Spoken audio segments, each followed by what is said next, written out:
Hare Krishna. Reading of Śrila Prabhupada Lilamrta, Volume 1, Chapter 30. London, a dream fulfilled. London, September 11, 1969.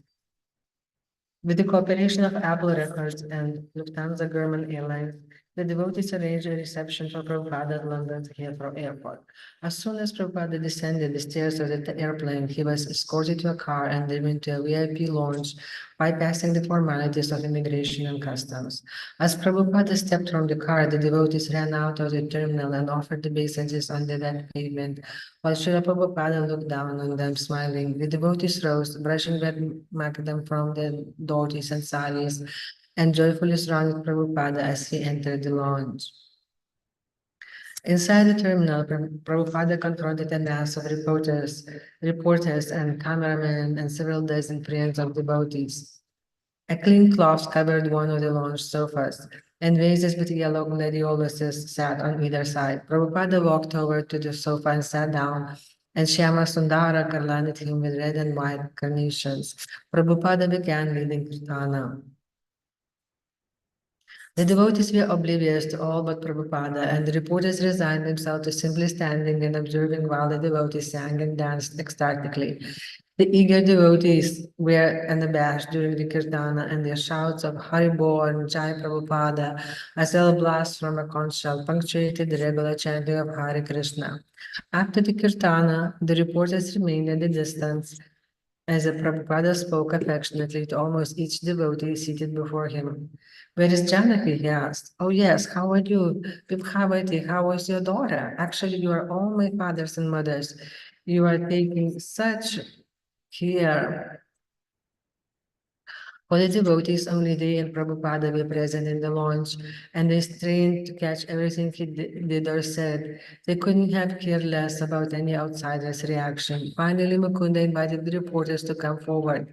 If any of you gentlemen have any questions, you can ask them of Prabhupada. The reporters moving in. What do you think of this reception? Prabhupada, I'm not very much fond of reception. I want to know how people give reception to this movement. That is my concern. Devotees in unison. Hari Bol, reporter. Is this a very special welcome for you, or is this a performance you go through each day? Prabhupada, no, wherever I go, I have got my disciples. In Western countries, I have got now about 20 centers, especially in America. So the American boys are very enthusiastic. I think in Los Angeles and San Francisco, I got a very great reception. In the Radha Yatra festival, about 10,000 boys and girls followed me for 7 miles. Devotees, Hari Bor, Sun reporter. What do you try to teach, sir? Prabhupada, I'm trying to teach what you have forgotten. Devotees laughing. Hari Bol, Hare Krishna. Sun reporter, which is what? Prabhupada, that is God. Some of you are saying there is no God. Some of you are saying God is dead. And some of you are saying God is impersonal or void. These are all nonsense. I want to teach all the nonsense people that there is God. That is my mission. Any nonsense can come to me. I shall prove that there is God. That is my Krishna consciousness movement. It is a challenge to the atheistic people. This is God. As we are sitting here face to face, you can see God face to face. If you are sincere and if you are serious, that is possible. Unfortunately, you are trying to forget God. Therefore, you are embracing so many miseries of life. So I'm simply preaching that you become Krishna conscious and be happy. Don't be swayed by these nonsense waves of Maya or illusion. When the reporter asked if the singing was essential to the sustenance of your faith, Prabhupada answered at length, describing the cleansing effect of chanting Hare Krishna. He quoted Srimad Bhagavatam's declaration that anyone without God consciousness has no good qualities. Destiny of our students, Prabhupada said, how they are good, how they are advanced. Test it. Bring anyone in the world and compare with any one of our boys. You will find how much different there is in their character and their feeling and their consciousness. If you want a peaceful society, then you must take people God conscious. Must make people God conscious, Krishna conscious. Everything will be automatically resolved. Otherwise, your so-called United Nations will not help. The reporters asked about Billy Graham, the new moon landing, the war in Ireland, and the whereabouts of Prabhupada's wife and children. They asked him to turn his head toward them and they clicked away with their cameras. They thanked him and the reception dispersed. Prabhupada went from the building to the gleaming white Rolls Royce awaiting him outside, courtesy of John Lennon. Prabhupada entered the back seat and sat cross-legged. The limousine was equipped with darkened windows and a lavish interior, including a television. The devotees had become so confused in the excitement that none of them had thought to join Prabhupada, and the chauffeur whisked him away to the Tittenhurst. Prabhupada sat silently except for his occasionally audible chanting as the chauffeur headed through the winding roads leading away from the airport. He was in England. His father, Gaur Mohan, had never wanted him to come to England. Once an uncle had told Gaur Mohan that his son should go to England to become a barrister. But Gaur Mohan said no. If his son went there, the meterless drinkers and sex-mongers might influence him. But now, 70 years later, Prabhupada had indeed come to London, not to be influenced by the Englishmen, but to influence them. He had come to teach them what they had forgotten. And he was off to a good start under Krishna's special care. When he had to live alone in New York City without any money, that had been Krishna's mercy. And now he was entering England in a chauffeured limousine, also Krishna's mercy. Accepting the ride as part of Krishna's plan, Prabhupada remained deeply fixed in his purpose of carrying out the order of his spiritual master, whatever circumstances awaited. As they turned onto Route 4, proceeding towards Slough, Prabhupada saw factories and warehouses and then the flat countryside with orchard fields and grazing horses. The great chilly weather hinted of winter ahead. After about 20 minutes, Prabhupada reached the wealthy neighborhood of Ascot and soon appearing on the left, the high redwood fence surrounding the Lennon estate. Prabhupada had arrived for his disciples, but those who had remained at the manor excitedly received him and showed him to his room on the second floor of the servants' quarters. The small room was chilly and damp, with a low table for a desk and wall-to-wall carpeting made from pieces of rug taken from the other rooms. The adjoining room was bare and even smaller. Prabhupada sat down at his low desk. Where is everyone? He asked, as he leaned back and gazed out the window. He saw rain just beginning to fall. When George, John, and Yoko dropped by after Prabhupada's lunch, Shyama Sundara invited them to come up and meet Prabhupada. George turned to John and asked, "Do you want to go up?" The bearded, bespectacled master of Tittenhurst peered down on his shoulders, assented.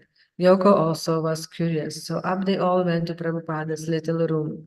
Smiling graciously from behind his desk, Prabhupada asked his guests to enter and be seated. Here were two of the most famous people in England, and Krishna wanted him to speak to them. Prabhupada removed his garland and handed it to Shyama Sundara, indicating that he should put it around George's neck. "Thank you," said George. "Hare Krishna." Prabhupada smiled. "This is Krishna's blessing." "Hare Krishna," George replied again. "Yes," Prabhupada said, "there is a verse in Bhagavad Gita. Yayad Acharati Shastas Tatat Evataro Jana Sayat Primananam Kurute Lokastat Anuvartate. The idea is that anything which is accepted by the leading persons, ordinary persons follow them. Yad Acharati Shrestha. Shrestha means leading person. Acharati means act. Whatever leading persons act, people in general follow them. If the leading person says it is nice, then it is all right. The others also accept it. So by the grace of God, Krishna, you are leaders. Thousands of young men follow you. They like you. So if you give them something actually nice, the face of the world will change. Although George and John were about the same age as most of Prabhupada's disciples, Prabhupada considered them Shrestha's respected leaders. You're also anxious to bring some peace in the world, Prabhupada continued. I have read sometimes your statement. You are anxious also. Everyone is. Every saintly person should be anxious to bring in peace in the world. But we must know the process. He explained the peace formula according to Bhagavad Gita. Only those who recognize the Supreme Personality of Godhead as the proprietor of everything, the object of all sacrifices, and the friend of everyone can't find peace. Prabhupada then told the two Beatles even more directly than he had already hinted at. They should learn Krishna consciousness and help teach it to the world. I request you to at least understand this philosophy, so to your best knowledge, he said. If you think it is nice, pick it up. You are also willing to give something to the world. So try this. You have read our books. This Bhagavad Gita as it is. John, I have read bits of the Bhagavad Gita. I don't know which version it was. There is so many different translations. Prabhupada said there are different translations. Therefore, I have given this edition, Bhagavad Gita as it is. Prabhupada explained that the material world is a place of misery. Nature is cruel. In America, President Kennedy was thought to be the most fortunate, happy man, honored throughout the world. But within a second, Prabhupada loudly snapped his fingers. He was finished, temporary. Now, what is this position? What is his position? Where is he? If life is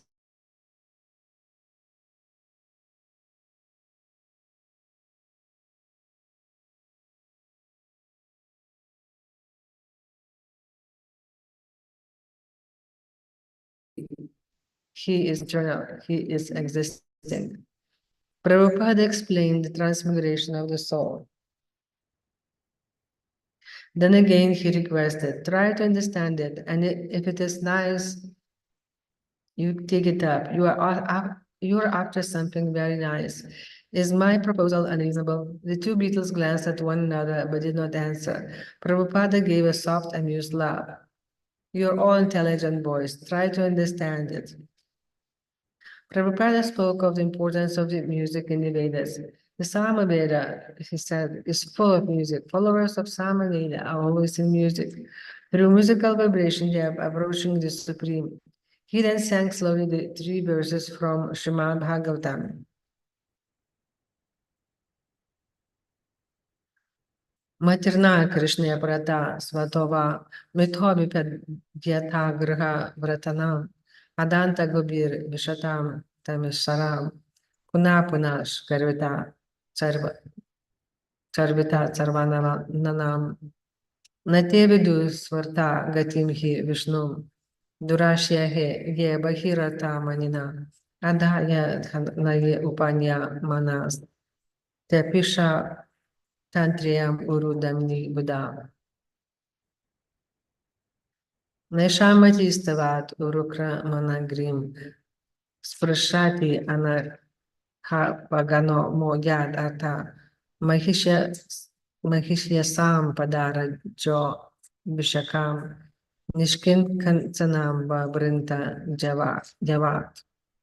Because of the uncontrolled senses, persons too addicted to the materialistic life make progress toward hellish conditions and repeatedly chew that which has already been chewed. Their inclinations toward Krishna are never aroused, either by instructions of others, by their own efforts, or by combination of both. Persons who are strongly entrapped by the consciousness of enjoying material life and who have therefore accepted as their leaders or guru a similar blind man attached to external sense objects cannot understand that the goal of life is to return home, back to Godhead, and engage in the service of Lord Vishnu. As blind men guided by another blind man miss the right path and fall into a ditch, material attachment led by another material attachment are bound by the ropes of rooted labor, which are made of very strong cords, and they continue again and again in materialistic life, suffering the threefold miseries. Unless they smear upon their bodies the dust of the lotus feet of a Vaishnava completely freed from material contamination, persons very much inclined toward materialistic life cannot be attached to the lotus feet of the Lord, who is glorified for his uncommon activities. Only by becoming Krishna conscious and taking shelter at the lotus feet of the Lord, in this way one be freed from material contamination. Srimad Bhagavatam 7.5.3-32. Then Prabhupada asked his guest what philosophy were they following. Following, John asked. We don't follow anything, Yoko said. We are just living. We've done meditation, said George, or I do meditation, mantra meditation. They began to ask questions. The same questions Prabhupada had heard so many times before. After hearing Prabhupada's explanation of Brahman, the all-pervading spiritual energy of Supreme Personality of Godhead, Yoko doubted whether Brahman could remain pure and not deteriorate in time. Prabhupada advised that she would have to become a serious student before she could actually understand spiritual philosophy. John and Yoko, being devoted eclectics, had difficulty accepting Prabhupada's concept of Vedic authority. John, we still have to keep sifting through like through sand to see who's God the best. Prabhupada, no, one thing you try to understand, why these people, if Krishna is not the supreme authority, why they are taking Krishna's book and translating? Why don't you try to understand? George, I'm not saying Krishna isn't the supreme. I believe that. There is a misunderstanding about the translation of Sanskrit Gita into English.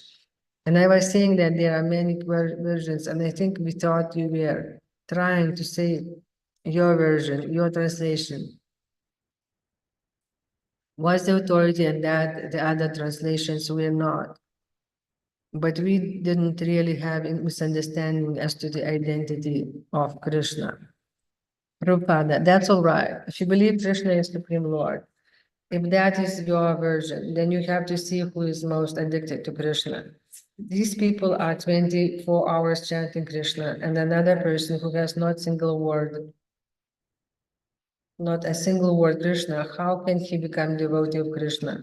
How can he, who does not utter even the name of Krishna, become a representative of Krishna? If Krishna is authority and that is accepted, therefore those who are directly related to Krishna, they are authorities. After more than an hour of conversation, Prabhupada distributed some prasadam to John, George, Yoko, and a few disciples in the room. If these Shastras were to take up Krishna consciousness, that would be good for them and many others too. He had done his duty and provided them the opportunity. It was Krishna's message, and to accept it or not was now up to them. John said he had something to do, and he excused himself. As everyone was leaving, Yoko, walking down the stairs, turned to John and said, "Look at how simply he's living. Could you live like that?" In the evening, Prabhupada sat with his three couples, Sundara and Malati, Gurudasa and Yamuna, and Mukunda and Janaki. After years' separation, they were happy with Prabhupada, and he was happy to be with them. The love they shared and their mutual satisfaction in being together was based on a unifying desire to establish Lord Chaitanya's Sankirtana movement in this important city. Now that Prabhupada had come to London, work would not be slacking. It would increase under his expert guidance. Prabhupada could daily instruct the men on organizing small London preaching, and they could report to him as necessary.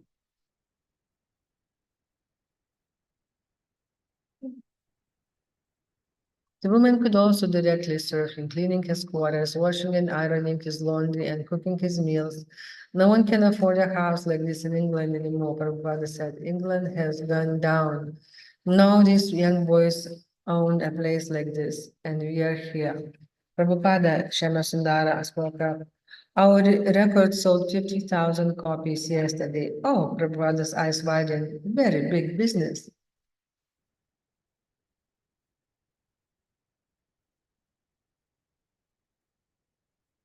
Prabhupada said that their money and energy should go toward opening the temple in the city. Now they were living comfortably in this aristocratic estate in the suburbs, and certainly they should try to involve these important celebrities in Krishna consciousness as far as possible. But the main business should be to open a temple in the city. Bhaktisiddhanta Saraswati had preferred to establish temples in the cities where the people were. Of course, if John could give this place to Krishna, and if the devotees could maintain cows and cultivate the land, as in New and Vrindavan, then that would be a different matter. They would have to see what Krishna desired.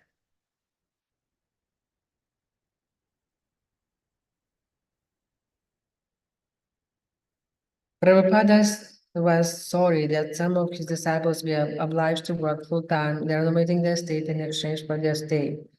Brahmanas and Vaishnavas, he said, had the serious work of cultivating spiritual knowledge and teaching it to others, and they deserved the respect and support of the rest of the society. The arrangement at Tittenhurst seemed more business than charity, but they should tolerate it as a temporary situation. Prabhupada talked with Shama Sundara, Mukunda, and Gurudas about their struggle to get housing permits and renovate the temple downtown. Shama Sundara had been right. Prabhupada said to begin renovating the temple. Krishna would protect their investment. When Prabhupada learned they had secured a series of public lecturers and that would commit him to 3 months in London, he smiled. He would be glad to stay and preach in England, he said, for as long as it took to open the London Center.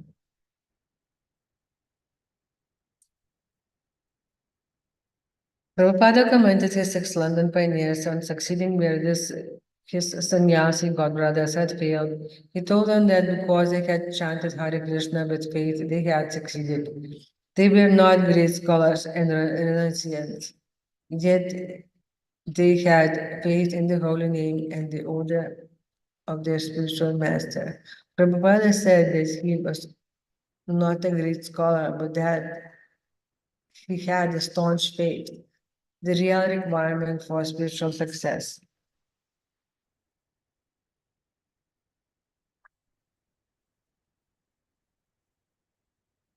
A devotee could go to many places and accomplish many things, Prabhupada said, but unless he was free of material motives, he would not be able to implant the seed of bhakti into hearts of others. Prabhupada cited Sivananda, who had gone alone to Hamburg and tried his best with faith in his spiritual master. Now Krishna was blessing Shivananda with a little success, a storefront temple, newly recruited devotees, an interested professor, and other guests coming and chanting. Even the lone preacher, even one lone preacher could accomplish many things for Krishna, provided the preacher was free from sense gratification and the desire for profit, adoration, and distinction. Srila Prabhupada rose early about 1 a.m. and began dictating his latest book, Krishna, the Supreme Personality of Godhead. Krishna began in Los Angeles 8 months before and was a summary of Srimad Bhagavatam's 10th canto. Starting in 1959 with the first canto, Prabhupada had been translating each successive verse, giving a Roman transliteration, Sanskrit, English synonyms, the English translation, and then his commentary. Krishna, however, was all in English with translation and commentary blended together as transcendental stories.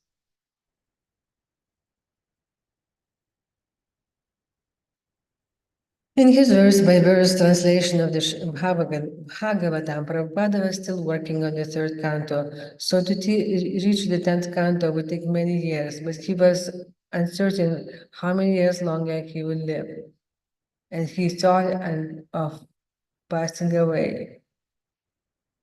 And the thought of passing away without giving the world an authorized readable account of the 10th canto has been unbearable, being the account of Lord Krishna's earthly pastimes. The 10th canto was the climax of Srimad Bhagavatam and the richest nectar of transcendental literature.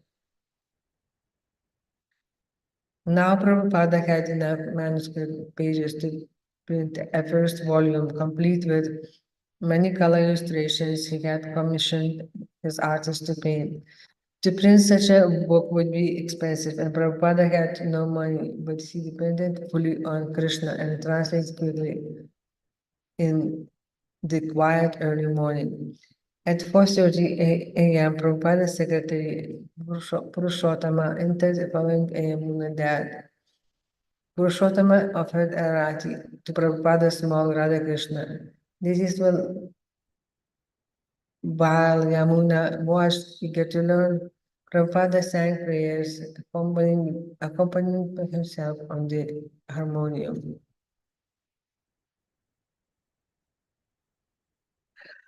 During Prabhupada's Mangala Arati ceremony, the other dozen or so disciples assembled for their own Mangal Arati at the temple. As they walked the damp pathway to the temple, they felt the cold air, heard the bell and Prabhupada's singing. They could see drawn, through the pre-drawn mist, the light coming from Prabhupada's window on the second floor. And the building looked like a lantern in the dark. The sound of harmonium drifted mystically through the trees. Later that morning, some of the devotees brought Prabhupada several news articles about his London arrival. The daily sketch with its headline, Enter His Divine Grace, Abhaya Charan Bhaktivedanta Swami. He carried a foot-high photo of Prabhupada playing kartalas. The sun story, the happiness of Hare Krishna appeared with a photo of Prabhupada and the devotees, and the Daily Mirror showed Saraswati and one of the adult devotees. The Daily Telegraph, however, carried a different kind of article. Hindu temple brothers, conversations of office premises in Bloomsbury into the Hindu temple is being investigated by the Ministry of Public Buildings and Works. The article began.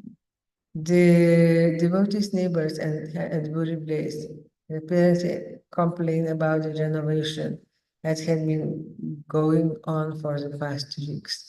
The article quoted a Camden Council member. If their planning application is not granted, it will cost them a lot of money.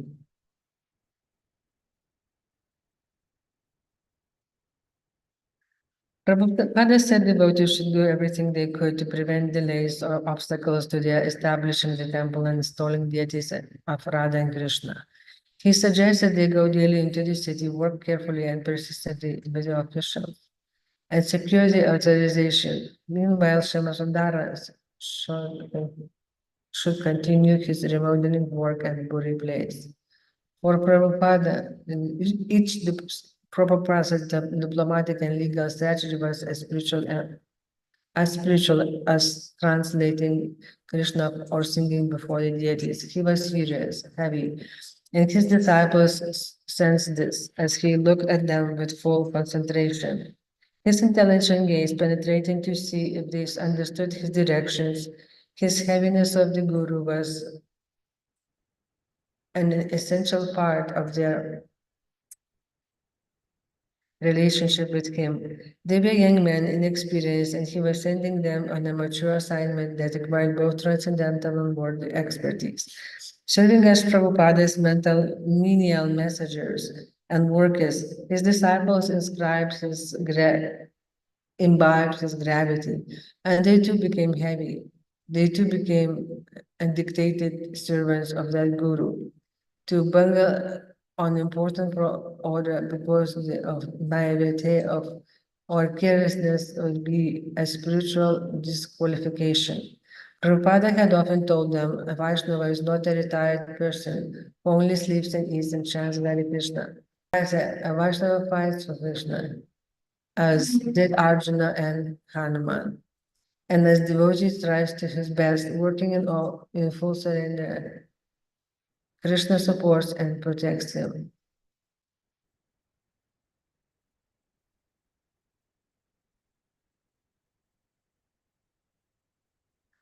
Dawn arrived in time for Prabhupada's morning walk. The cold September night surrounded by the morning of in heavy shrouded the morning in heavy fog. Some of the low-lying grounds were waterlogged this time of the year, and even in the bigger plots, the long grass would remain wet until mid-morning. This climate, Prabhupada admitted, is not at all suitable for me. But having heard of the beauty of the grounds, he insisted on taking his usual morning walk. Tittenhurst dated back to the 1770s when the estate had been renowned for its many varieties of trees and shrubs. One of the most unusual collections in England. Even now, cypresses, weeping beech, Austin poplars, royal palms, redwoods, varieties of pines, monkey puzzle trees, and orchards of cherry and apple grace the stately grounds. One of the cypress stood more than 125 feet high, and the redwoods grew even taller. Bushes and vines grew in dense thickets. Close by the main house were hundreds of rhododendrons, a formal rose garden, and several fountains.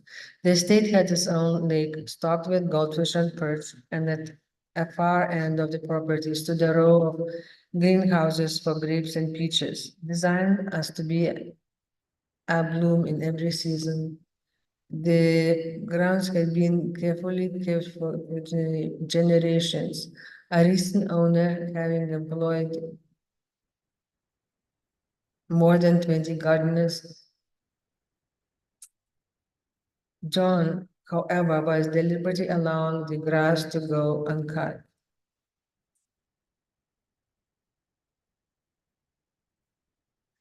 Prabhupada walked out into the morning mist and onto the long wet grass.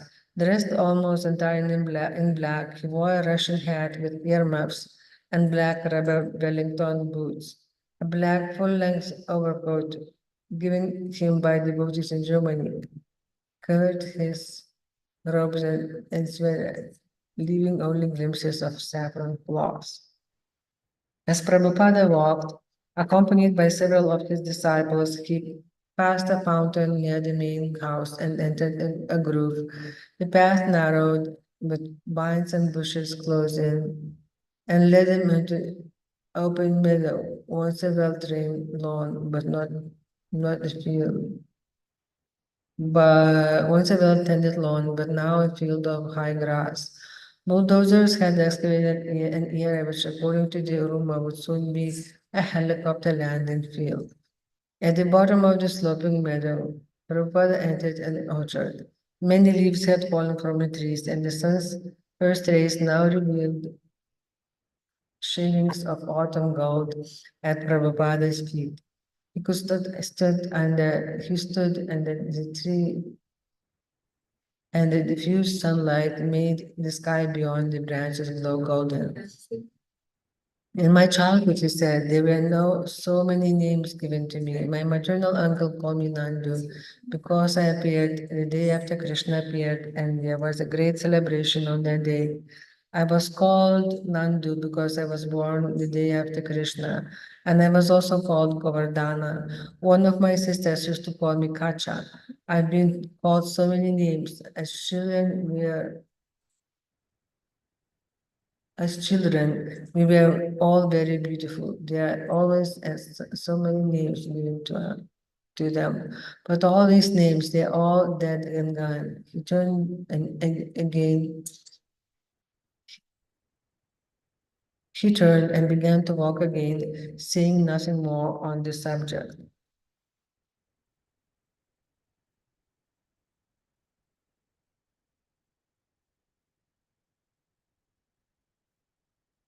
Prabhupada mentioned the British economy, which he said was sinking into the sea because of the pound's devaluation. So many British lords had gained their wealth by exploiting other nations. Now, having resourced their good karma, they were suffering the results of their sins. They were too poor to maintain great estates. They used to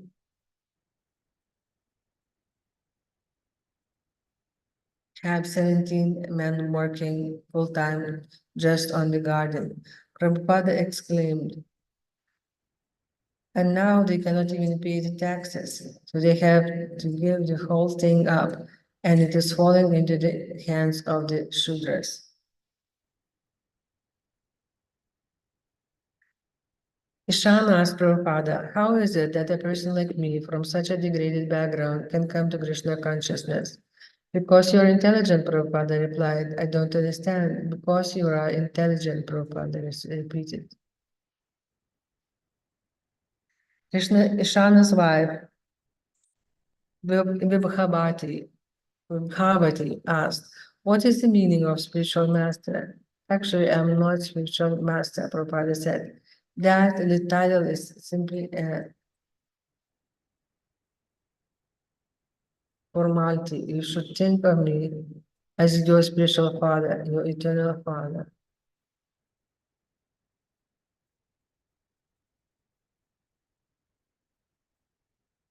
As they walked past the tractor, Kulashakara remarked, the tractor is very wonderful invention, isn't it? Prabhupada turned to Kulashakara. This tractor is the downfall of the Indian village system. Why is that? It does the work for 10 men, of 10 men. Yes, Prabhupada said, previously the young men of the village will be engaged in plowing the field. Then this tractor came along and did the work, and all of those young men and all those young men. This tractor came along and did the work of all those young men, and they had nothing to do, so they went to the cities to try find work, and they fell into the illusion. Stopping beside the clump of yellow grass, Prabhupada asked, why is this yellow grass different? No one answered. The other grass is green, he said, but this is yellow. What is the reason? Still no one answered. This yellow grass is drying up, Prabhupada explained, because the roots are not attached. Therefore, it is yellow. Similarly, when we detach ourselves from Krishna, then we dry up.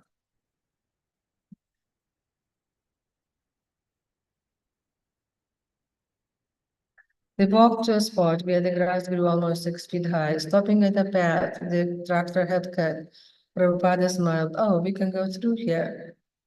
And he strode ahead with his cane into head-high jungle of grass and weeds. He walked until he came to a low hill that had been cleared, and he stopped. As he stood there, surrounded by the sea of grass and a huge disciple, Lashakara asked about the song Prabhupada had been singing earlier that morning.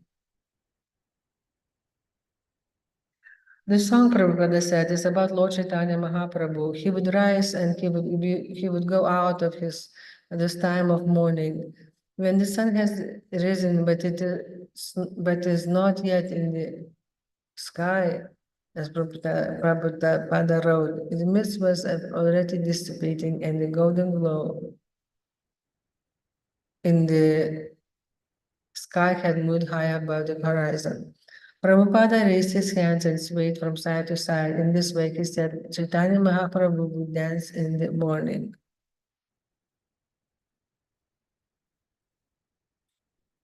As they returned by the main house, John Lennon stood gazing out through the glass doors watching. Prabhupada, walking with a cane, dressed in his black coat and his Wellingtons, looked like a gentleman of this estate out of for his morning walk. Stopping now and then, he would look at certain trees, touching their bark, rubbing their leaves, inspecting them closely. At the beginning of the walk, the devotee had picked a rose and handed it to him, and he still held it in his hand with care. He had walked for an hour. Everyone in the scenery had been beautiful. Everywhere, the scenery had been beautiful. And everywhere he had instructed his followers in Krishna consciousness. As Prabhupada approached the building where he lived, he met little Saraswati. Taking her hand, he walked along with her to the door of the stairs, where they stopped. Prabhupada was halfway up the stairs when he turned and saw Saraswati standing in the doorway, watching. He beckoned and called to her, "Come on," and she crawled up the stairs after him. When Saraswati came into Prabhupada's room, he asked her, "So, are you old enough to go to Gurukula?" "No," she said, shaking her head. "Come here, I'm going to put a stamp on your forehead, and then we are going to put you in a red mailbox and send you to Gurukula." Saraswati began to cry. "Malati, Malati, I don't want to go," and ran and hid behind her mother. "Come on, Saraswati," Prabhupada coaxed. "Come sit in my lap, and I will give you some prasadam." She came and sat on Prabhupada's knee. "Now get me the stamps, Purushottama," he asked. "We are going to send her to Gurukula." Saraswati shrieked and ran to Malati.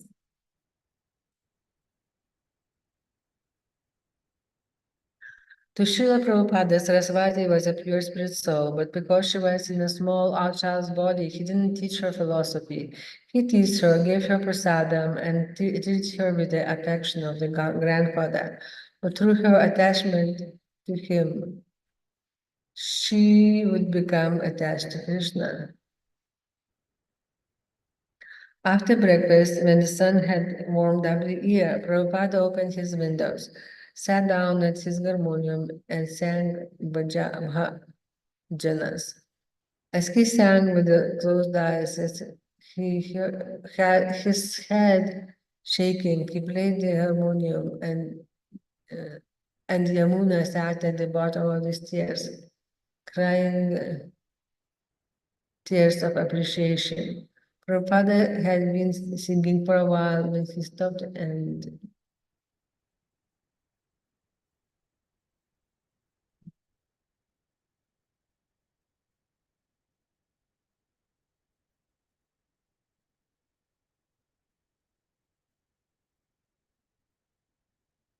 "Do you enjoy my kirtana?" he asked. "Yes," she nodded, "very much."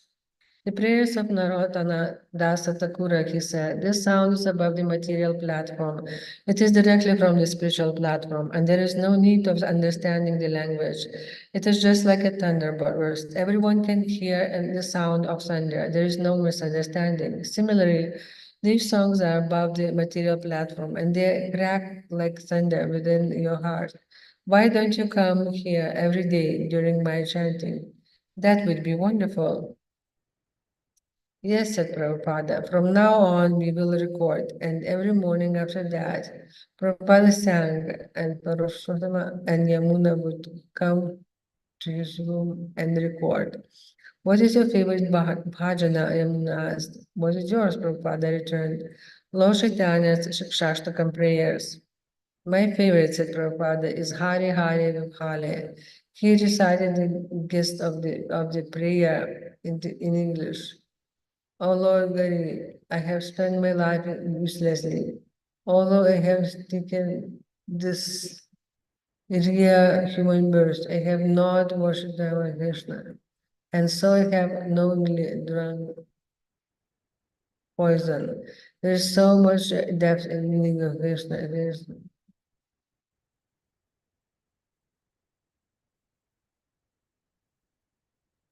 There's so much depth and meaning in Narottama Dasa Thakura prayers. Purushottama. Once Prabhupada was sitting alone in his room. I walked by and I heard him singing a prayer I'd never heard before. And I went in. Of course, everyone knows he sings. He can sing very beautifully, very greatly inspired, but I never heard him sing as beautifully as he did that one time. I heard him sing many, many times and in many temples, but I never heard him sing as beautifully as this. I felt very honored to hear it, very privileged. It was beautiful. When he was alone, I just began. When he was alone, he just got up and said, "Let's go now." Prabhupada also chanted one chapter of Bhagavad Gita daily for 18 days. Anywhere Bhagavad Gita is chanted, he said, that place becomes a tirtha, a holy place. Purushottama reported to the devotees in the United States these activities of Srila Prabhupada. He is singing prayers a lot, and much of it is being recorded. I must admit that the tapes of songs and prayers he is making now are best ones I have ever heard. Wait until you hear them on when they get back. As the Bhagavatam says, drink deep this nectar, O man of piety, and you shall be taken from this material frame. The woman cooking for Prabhupada was serving him American desserts, apple pie, donuts, glazed cookies. Prabhupada would smile, but he would only nibble on his dessert, at his dessert. One afternoon he said, "These sweets are very nice, but no one has made me sandesha." None of the devotees knew how to make Bengali sweets, so Prabhupada took them into the kitchen and taught them how to make sandesha. Although they had watched carefully, the first attempts produced suggestion that was dry and grainy. But Prabhupada accepted it, preferring the sandesha which Krishna himself used to eat to the Western confections. For the devotees at Tittenhurst, to have Prabhupada living among them was again to witness Krishna's pure devotee as he engaged constantly in ecstatic devotional service with his body, mind, and words. They would see how Prabhupada was speaking and acting in Krishna consciousness at every moment, and his presence confirmed that the most exalted platform of pure devotional service was a reality. His disciples felt bliss and renewed determination just being with him. Prabhupada's host, John and Yoko, also had the valuable opportunity to be near Prabhupada, although they chose to keep apart. Remaining together in their own world, they mingled materially with the devotees. Prabhupada's men continued to work under John's managers, and John was content to let the Swami and his entourage stay. When the head gardener asked John how to treat the devotees, he said, "Let them please themselves." On hearing this of certain activities in the main house, Prabhupada commented about the bad influence women sometimes have on men, but he kept out of John and Yoko's affairs. He had his own affairs in Krishna consciousness. Having been whisked from the airport to Tittenhurst, Prabhupada had seen little of London, and one day he asked Shema Sundara to take him on a tour of the city. Prabhupada had grown up in British Calcutta, hearing London praised as the seat of the British world empire. So when he saw how small many of London's historic landmarks were, he was particularly surprised. At Buckingham Palace, he remarked, "We have many houses in Calcutta bigger than this." The Thames, celebrated in the writings of British authors he had studied in college, was disappointment also. "It's a canal," he said. "It's not only a canal. In my mind, I thought it was bigger than the Ganges." But the most interesting sight was the building at the seventh Buri place. City of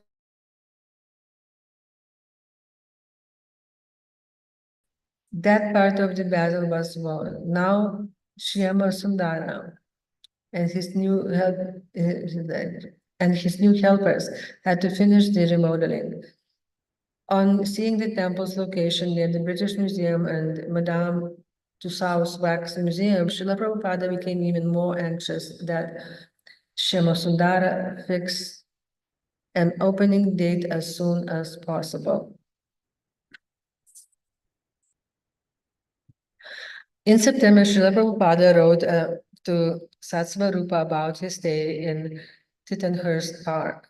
Here, there is nice big hall, exactly suitable for a temple. I have begun to give lectures here on specific days, but there are no outsiders coming. Prabhupada wanted to preach to the outsiders, and if they would not come to him, he would go to them. His first outside meeting, arranged by the devotees, was at Camden Town Hall in the heart of London and was well attended both by Britishers and by Indians. After Prabhupada's brief lecture, only about 15 minutes, A lively question and answer session began. Woman, would you say Krishna is God or Krishna is love? Prabhupada, without love, how can Krishna be God? Woman, no, I asked you. Prabhupada, yes, that is the real position. Krishna means all attractive. Anything which is all attractive, you generally love. Man. Then the particle of the Supreme Being, man, is also all love. Prabhupada, yes, you are part and parcel of Krishna. You want to love somebody, and Krishna wants to love you. This is loving exchange. But instead of loving Krishna, you are trying to love something else. That is your trouble. The love is there in you and Krishna, and in you and Krishna. And when the love will be exchanged between you and Krishna, that will be your perfection in life. Thank you, Indian woman. Would it matter if I worshipped any other? Would it matter whether I worship Krishna or Shiva or Christ or Buddha? Would it matter? Prabhupada, if you worship Shiva, you'll get Shiva. If you worship Krishna, you'll get Krishna. Why do you expect Krishna by worshipping Shiva? What is your idea, Indian woman? My idea is, would it matter? Prabhupada, don't you suppose if you purchase a ticket to India, you'll go to India? How can you go to America? Indian woman, this is not the point. Prabhupada, this is the point. That is explained in Bhagavad Gita. Yanti divavrata devan kritin yanti pritirvrata. Indian woman, but my point is, Prabhupada, your point you understand. Why don't you understand the description of Bhagavad Gita? If you worship demigods like Shiva and others, you will go there. If you worship Krishna, you'll go to Krishna.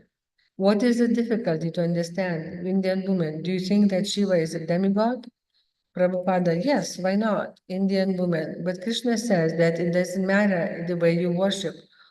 All means have the same goal and you will reach the same goal.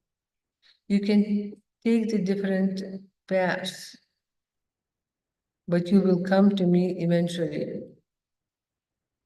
Prabhupada, try to understand. Suppose you are to go to the 42nd floor of a building and you are going up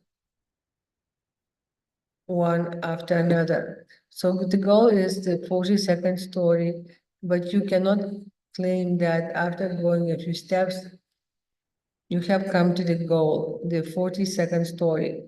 The path is one, but that is all right, but you have to reach the ultimate goal.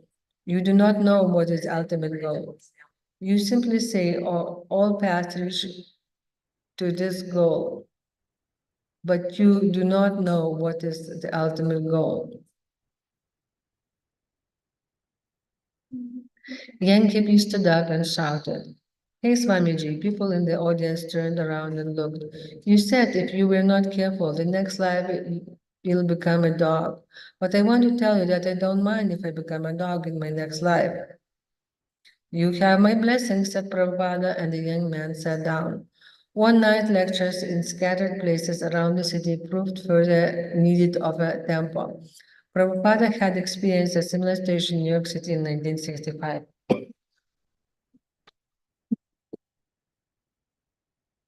At that time also he had no temple. His audiences would listen respectfully and then disperse, and he would never see them again. To become Krishna conscious, however, a person needed to hear about Krishna repeatedly. And for that, a temple was required. Once Prabhupada had his temple established in London, thousands would be able to come and hear about Krishna, take prasadana, and appreciate the lovely deity form of the Lord. A temple would provide guests with regular intimate contact with the devotees of the Lord, and this was essential. In the absence of a temple, however, Prabhupada was prepared to go on lecturing all over London. Krishna's teachings, Krishna's kirtana, and Krishna's prasadams were absolute good. They would act regardless of the spiritual situation.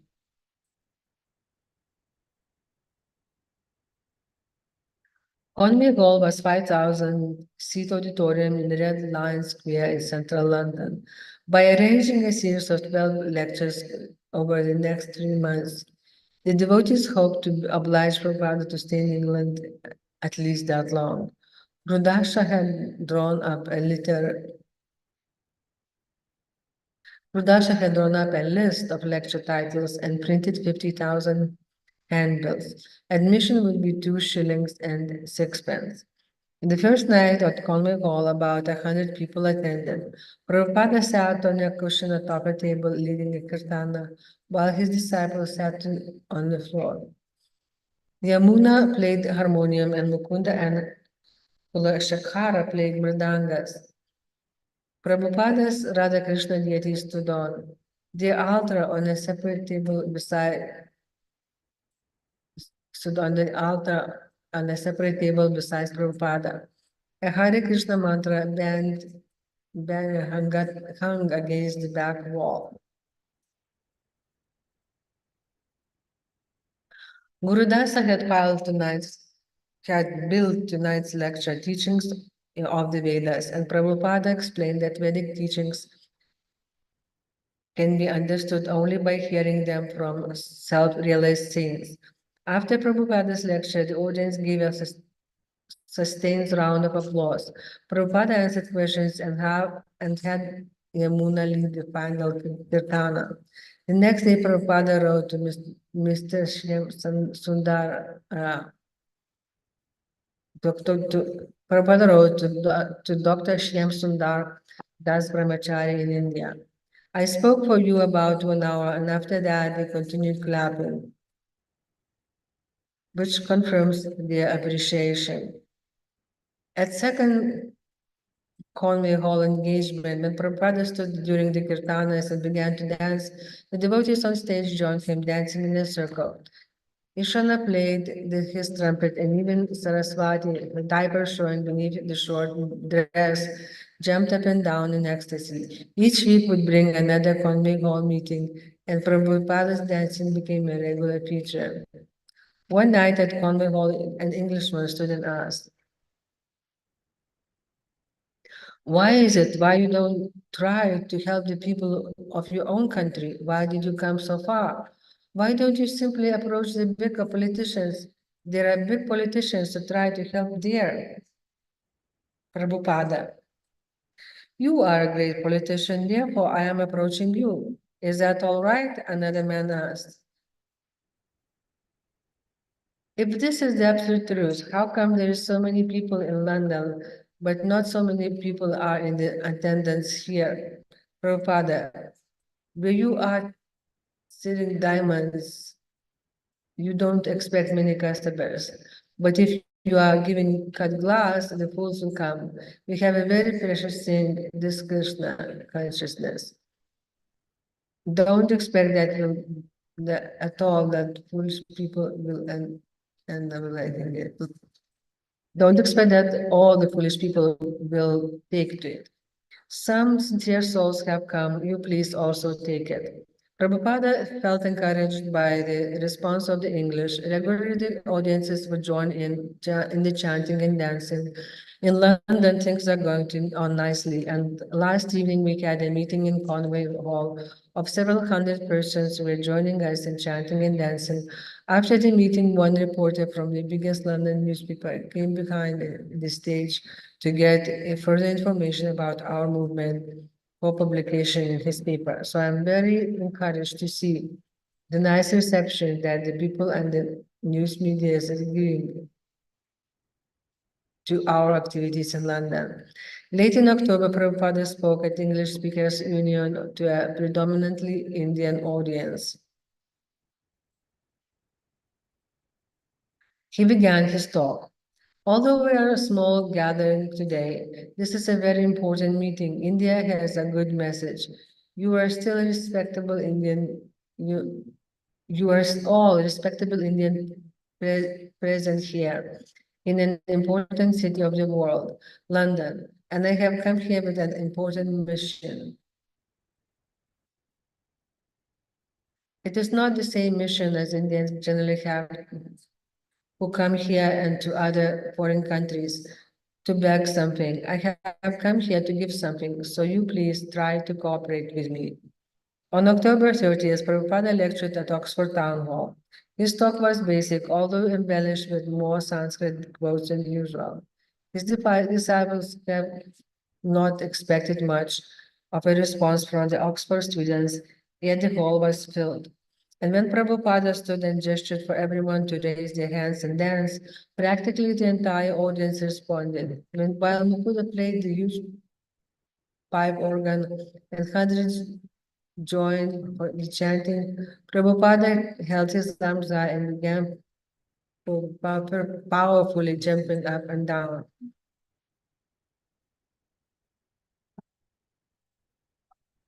Yesterday, we had a very successful meeting at Oxford at the town hall. About 350 boys, girls, old men, ladies, and gentlemen participated, and we made them all dance and chant with us, everyone. After the meeting, many boys and gentlemen came to congratulate me. Prabhupada received an invitation to appear on Britain's most popular TV talk show, Late Night Lineup. The interviewers, accustomed to a snappy repartee, tried to engage Prabhupada in his style of conversing, avoiding long philosophical answers. Swamiji asked, do you have a concept of hell in your religion? Yes, Prabhupada replied, London is hell. The host appeared stunned, as if beaten at his own game from the start. Prabhupada continued, it is always damp, cloudy, and raining. In India, the sun is always shining. The interviewer was still at loss for words, and Prabhupada, perhaps sensing the man's embarrassment, added, of course, it is a very great credit to the English people to have established such a great civilization in such a climate. There were other questions, and Prabhupada talked for an hour, explaining the Krishna consciousness movement and philosophy. The next day, a London newspaper announced, Swami calls London hell. The Hare Krishna mantra record was still high on the charts in England and throughout the continent. And this fame led to a Dutch television company to invite Prabhupada's disciples to Amsterdam, all expenses paid, to do a show. They would have only 5 minutes of airtime, but Prabhupada accepted it. 5 minutes, he said, it is sufficient. We will preach the whole philosophy of Krishna consciousness in 5 minutes. Prabhupada and his party took the ferry from Dover across England.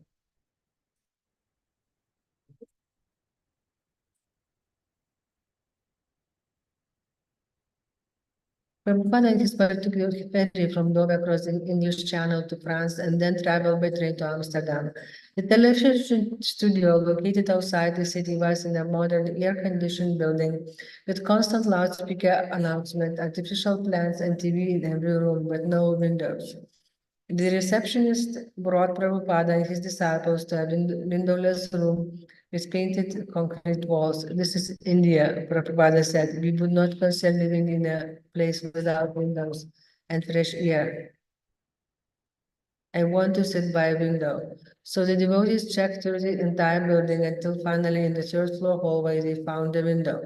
Moving their chairs with them, they went with Prabhupada and sat by the window. By year 2000, no one will see the light of day, Prabhupada said. Cities will be forced to live underground. They will have artificial light and they will have artificial light and food, but no sunlight. The producer of the program arrived, surprised to find that the Swami was also going to the part of the act. The surprise was a pleasant one, as he welcomed Prabhupada to be a part of the act. The surprise was a pleasant one, and he welcomed Prabhupada to his show. Now, what I want you and your group to do, he explained, is to sing your record Hare Krishna mantra. You don't have to actually sing out loud. We are going to play your record and you mine. Pretend you are playing those instruments. Pretend you are singing. He allowed that afterward Prabhupada could speak for 2 minutes. Just before Prabhupada and the devotees went on stage, they had to wait in the wings while a local Dutch group danced around pretending to play their saxophones, trumpets, and drums. When the producer brought in a table with a cushion on it for Prabhupada and seated the devotees around the Prabhupada on the floor, the cameras began and the record plays and the devotees started to mime. Suddenly, clouds produced by dry ice rolled on the set, the mystical effect. As the devotees disappeared under the clouds of carbon dioxide, only Prabhupada remained clearly visible. Seeing this special effect unsuccessful, the producer motioned the devotees to stand beside the Swami. The song ended and the camera closed on Prabhupada. Now you have 2 minutes, Swamiji, the producer said. Prabhupada began. We have been chanting this Hare Krishna mantra. This is a transcendental sound vibration, non-different from the Lord. The Lord's name and his form are the same. Please chant the sublime sound and your life will become perfect. There's no one for the next 2 hours, okay? But I don't want you to wait for the next 2 hours. Tell me like when we need to stop. But I have to go home now. Uh-huh. Okay, I'll see how long I can last. Like if you can try to find someone in the meantime. Yeah, I think I can last to that. Yes.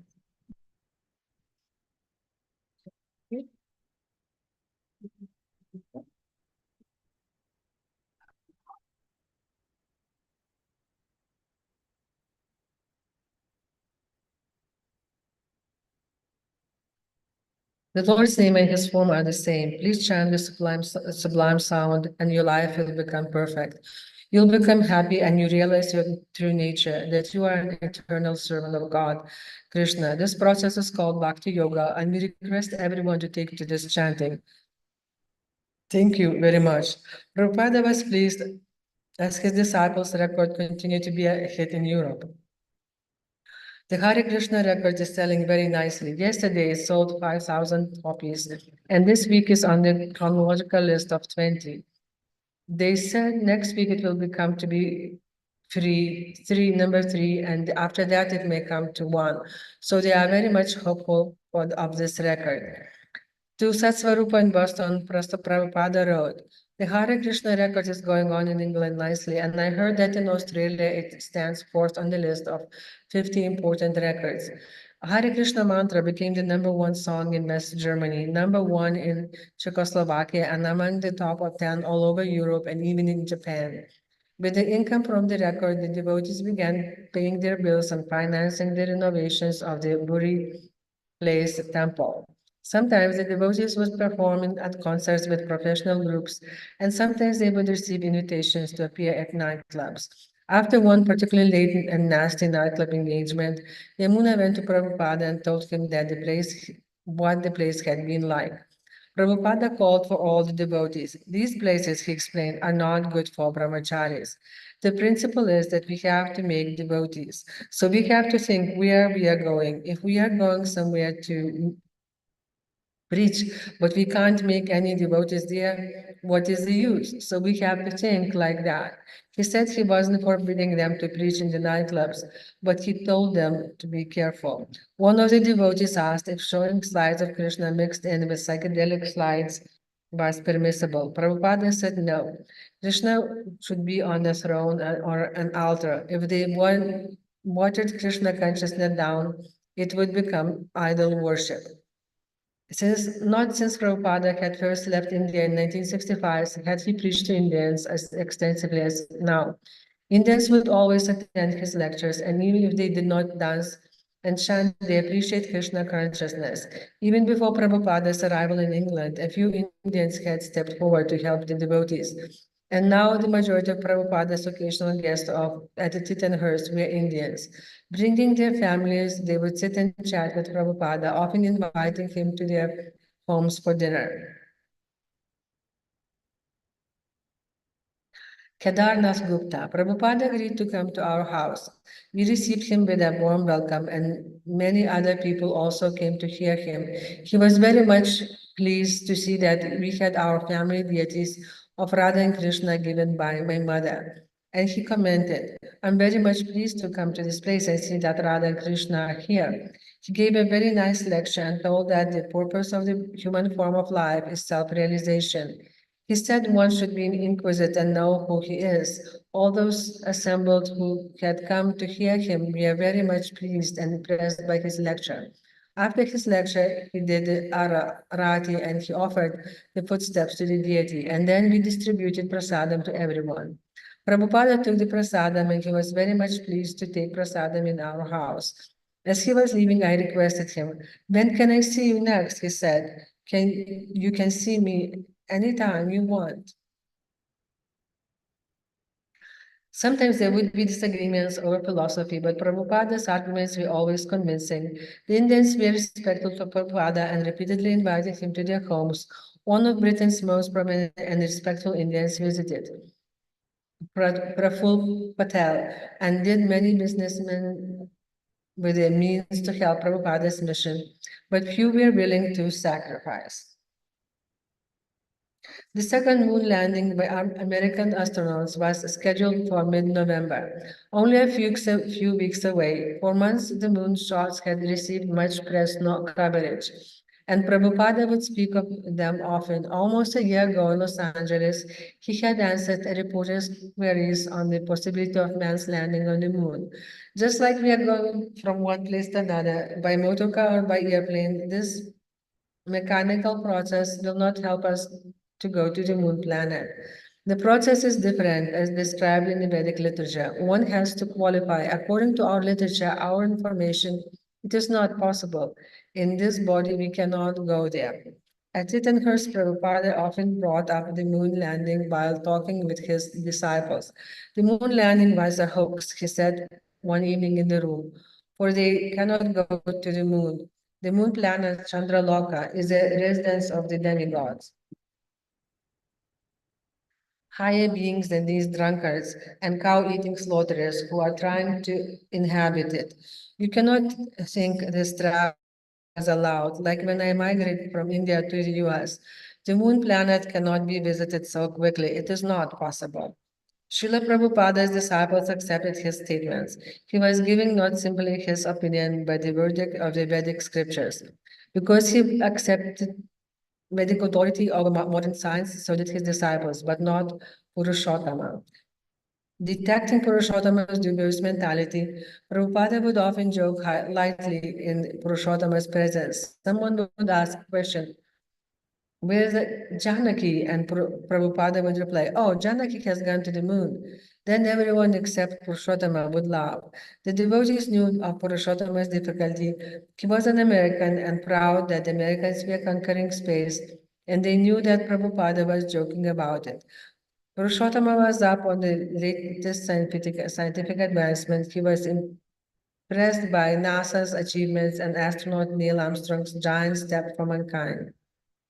Although Purushottama went on with his duties, he became sullen, and Prabhupada noted his lack of enthusiasm. One morning, Purushottama and Yamuna were together with Prabhupada in his room.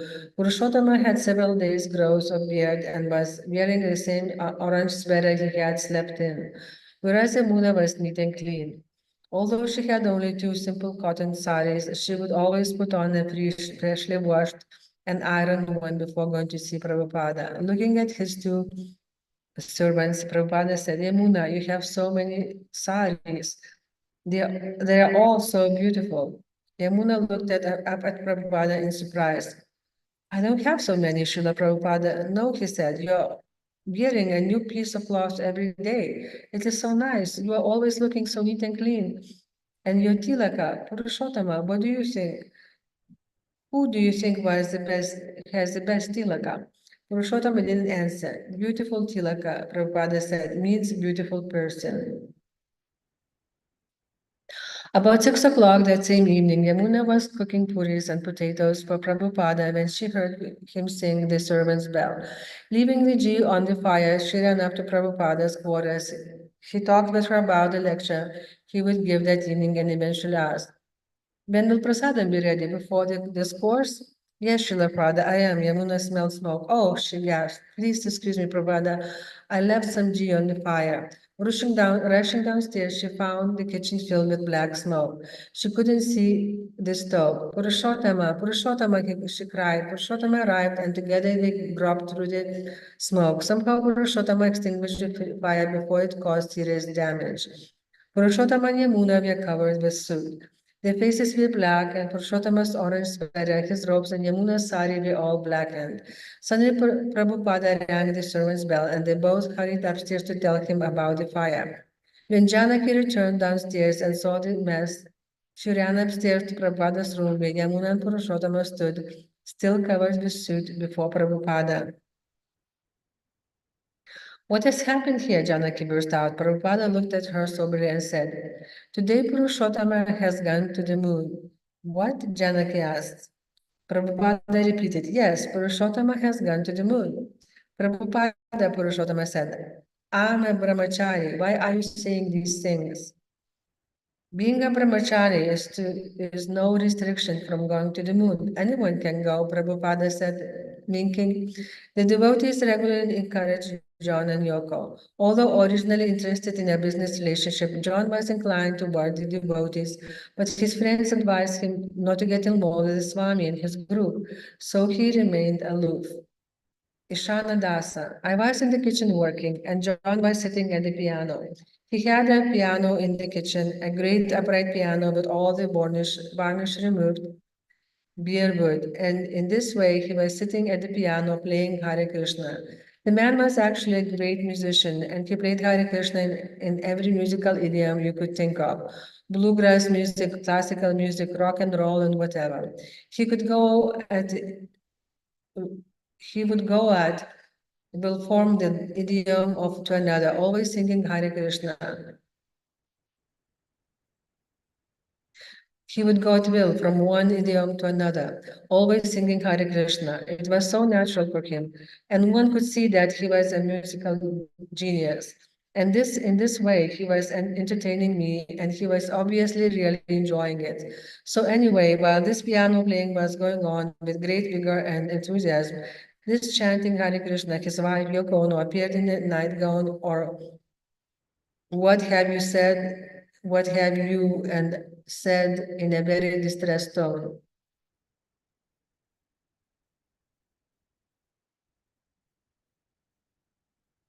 "Please, John, I have a terrible headache. Can you stop that sort of thing and come upstairs with me?"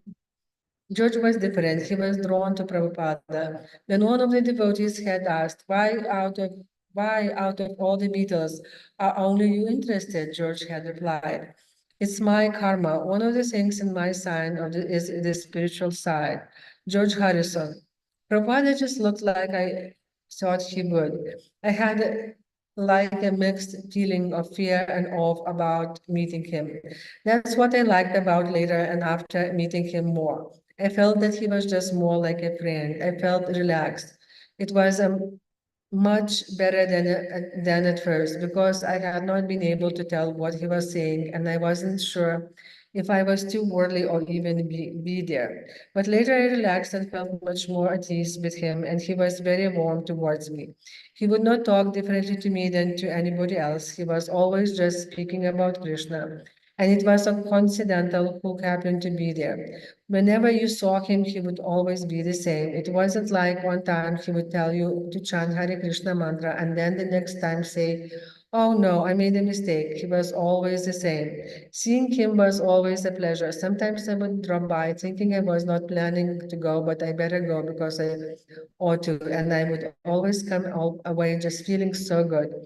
I was conscious that he was taking a personal interest in me. It was always a pleasure. George was attracted to Krishna and he liked to chant.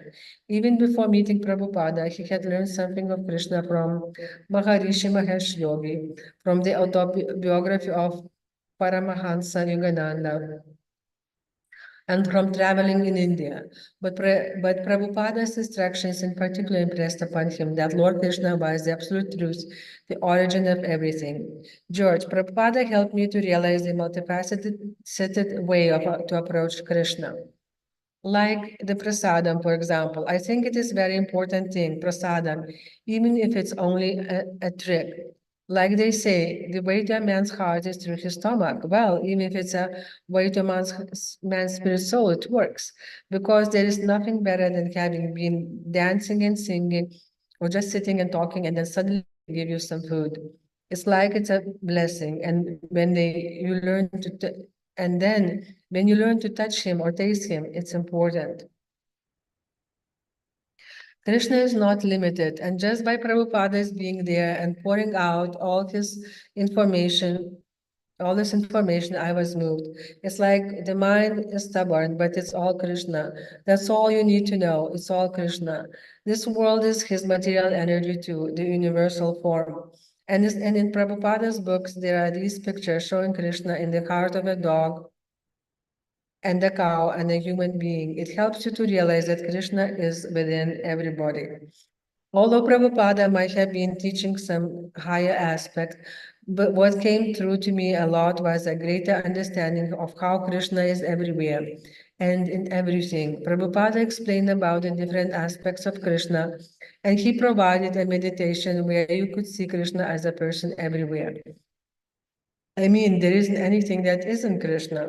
Prabhupada saw George as a nice young boy and a devotee of Krishna. According to the Bhagavatam, no matter what a person may be materially, if he's a non-devotee and never utters the holy name of God, he cannot possess any good qualities. Many swamis and yogis in India, even some who consider themselves Vaishnavas, had no faith in or understanding of the holy names of Krishna. But George liked to chant Hare Krishna, and he had put the holy name of Krishna in his songs, which were tremendously popular all over the world. So he was serving Krishna through his music, and that made all the difference.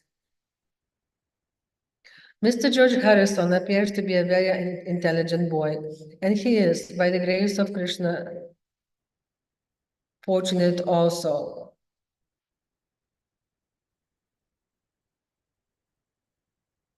On the first day, he came to see me along with John Lennon, and we had talks about 2 hours. We wanted to talk with him.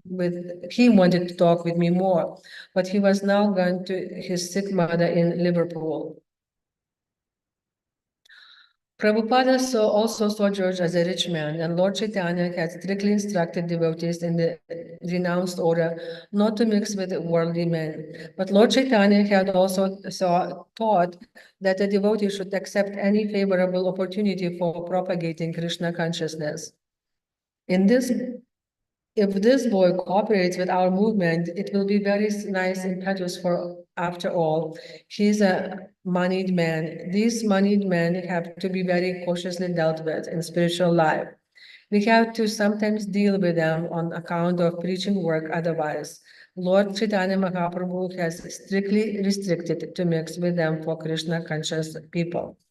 But we get instruction from Rupa Goswami that whatever opportunity is favorable for pushing on Krishna consciousness, we should accept. Prabhupada dealt with George cautiously, but encouraged him to chant the Lord's name, take his prasadam, and surrender all his works to him. When the devotees in the US heard of Prabhupada's dealings with the Beatles, some of them exaggerated the closeness of the relationship, especially in the case of John Lennon. Prabhupada heard of this and immediately stopped it. Regarding the booklet you and Gargamuni are sending, in the introductory portion signed by you and Gargamuni, you have said that I am personally instructing John Lennon and George Harrison in the yoga of ecstasy. This is not very satisfactory. Of course, George Harrison sometimes comes to see me, and naturally I instruct him on the Bhakti yoga. But the statement in the letter gives hint that as if I had been invited by them for this. If this comes to their notice, they may take some objection, which will not go to our credit. These things should not be publicly advertised.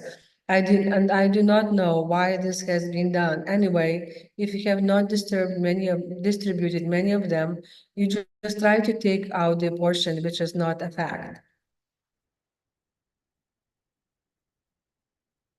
Prabhupada never really suggested that I shouldn't do what I was doing. I heard that at different times he would say to the devotees that I was a better devotee because of my songs and the other things I was doing. He never actually said that to me, but I always heard that. And the good thing for me was that I did not have a feeling that I needed to join full time. I think it would have spoiled it if he had always been on at me saying, why don't you pack and in doing what you are doing and go and live in the temple somewhere. He never made me feel any different, like I wasn't quite in the club. He was never like that. I'm a plain clothes devotee. It's like that. I saw my relationship. That should help then when and where I could. Because I know people in society, it's like any half decent person. You just try and help each other a bit. He was always pleased with me because anything I did was a help. I mean, not just to the Krishna temple as much, but just to anything spiritual that I did, either through songs or whatever. It pleased him. He was just always very friendly. He was always chanting, and at times he said that to me, just to keep chanting all the time as much as possible. I think once you do that, you realize the chanting is of benefit. There are some gurus who go around making out that they are it. But Prabhupada was saying, I'm the servant of the servant of the servant of Krishna, which is really what it is, you know. He wasn't saying, I'm the greatest and I'm God and all that. With him, it was only in the context of being a servant. And I like that a lot. I think it's part of the spiritual thing. The more they know and the more they actually know that they are the servant. And the less they know, the more they think they're actually God's gift to the mankind. So although he was obviously a very powerful individual, very spiritually advanced, he always retained that humbleness. And I think that is one of the most important things because you learn more than all the words he says, to learn really from the example of how he lives and what he does. The Daily Sketch reported. Krishna people dine out at John's and Yoko Place. A photograph showed the devotees seated out of doors taking prasadam. Lunchtime at Tittenhurst Park, stately home at John's Lennon and Yoko Ono, and some of the Lennon's house guests take their places in yesterday's sunshine. The picnickers are followers of the Indian Swami, His Divine Grace, Abhay Charan Bhaktivedanta. They have adopted the ways of the East, from their clothes and shaven heads right down to the Indian curry they eat with their fingers, which is all rather out of character for a place like Tittenhurst Park, which has cost John 150,000 and covers 60 acres of most exclusive sunning hill near Royal Ascot race course. Prabhupada and his people and John and Yoko and theirs made an odd combination. 2 days after Prabhupada arrival at Tittenhurst, John and Yoko had flown to Canada to perform with Plastic Ono Band at Toronto's Rock and Roll Revival at Varsity Stadium. In October, John and Okov had recorded wedding album and began work on a film, Rock and Roll Circus, and John had recorded Cold Turkey. Although John was usually shy, the devotees working at the main house found him open-hearted and generous with his possessions. He invited the devotees to stay permanently at Tittenhurst and farm. Whatever he had, he said he would share with them. One day, Yoko asked Yamuna if a devotee couple could stand in for her and John on stage at a London theater. She and John had previously appeared there dressed in only a burlap bag and were supposed to make another appearance. But Yoko thought perhaps a devotee couple could take their place. The crowd, he said, might never know the difference, and even if they did, it would be hilarious publicity stunt for the devotees.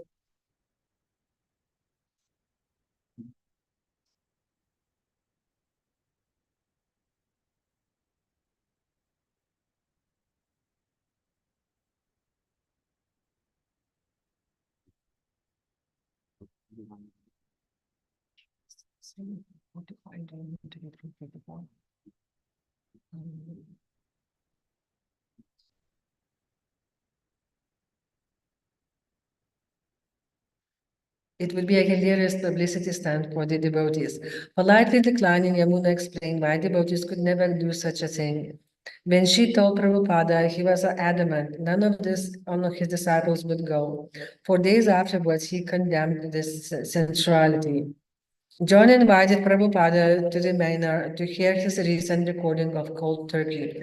Although such a song held little interest for Prabhupada, John whimsically wanted him to hear it. Taking the opportunity to preach to the great man of the world, Prabhupada went. Within John's main sitting room, Prabhupada sat on the couch before the fireplace. The tape was ready in the large 16-track machine that had recorded it. And as Prabhupada sat patiently, John began to work the controls. But the machine would not play. John began cursing under his breath, turning knobs and pushing buttons.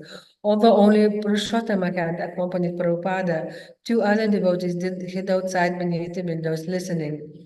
When they peeked in and saw John struggling with the machine, they began giggling in the shadows. Oh, Prabhupada said, so your machine is not working. Well, never mind. We have also made some recording and we would like to play this music for your pleasure. John resigned himself to listening to Prabhupada singing, and Prabhupada was saved from the cold turkey. Prabhupada kept his visit short. As he was leaving, he saw on the wall framed life-size photos of John and Yoko naked. He also saw black and white silhouettes of a man and a woman in various positions of sexual intercourse. On returning to his room, he commented, "It is not good for us to continue staying here." He asked Mukunda to find him an apartment in London. The Buri Place renovations were still incomplete, and Prabhupada said he preferred to be in the city so that he would oversee the work.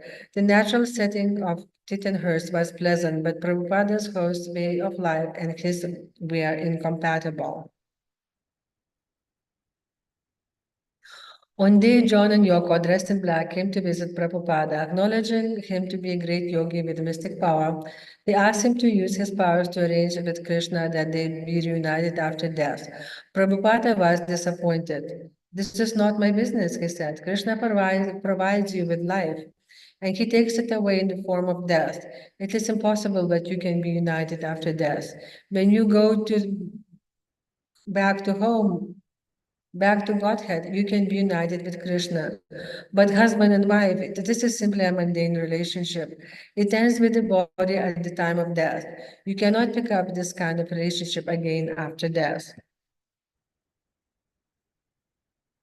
At one end of the estate lived the bricklayer and his wife in a small neglected Georgian house, hired by John to build a recording studio on the property. The bricklayer had only recently moved to Tittenhurst. A tough, burly man, he never spoke to the devotees until one day he asked several of them if they believed in ghosts. Oh yes, Kulashakara said. Prabhupada says there are ghosts. I don't believe, the bricklayer said. My wife is having dreams, but I don't believe in ghosts.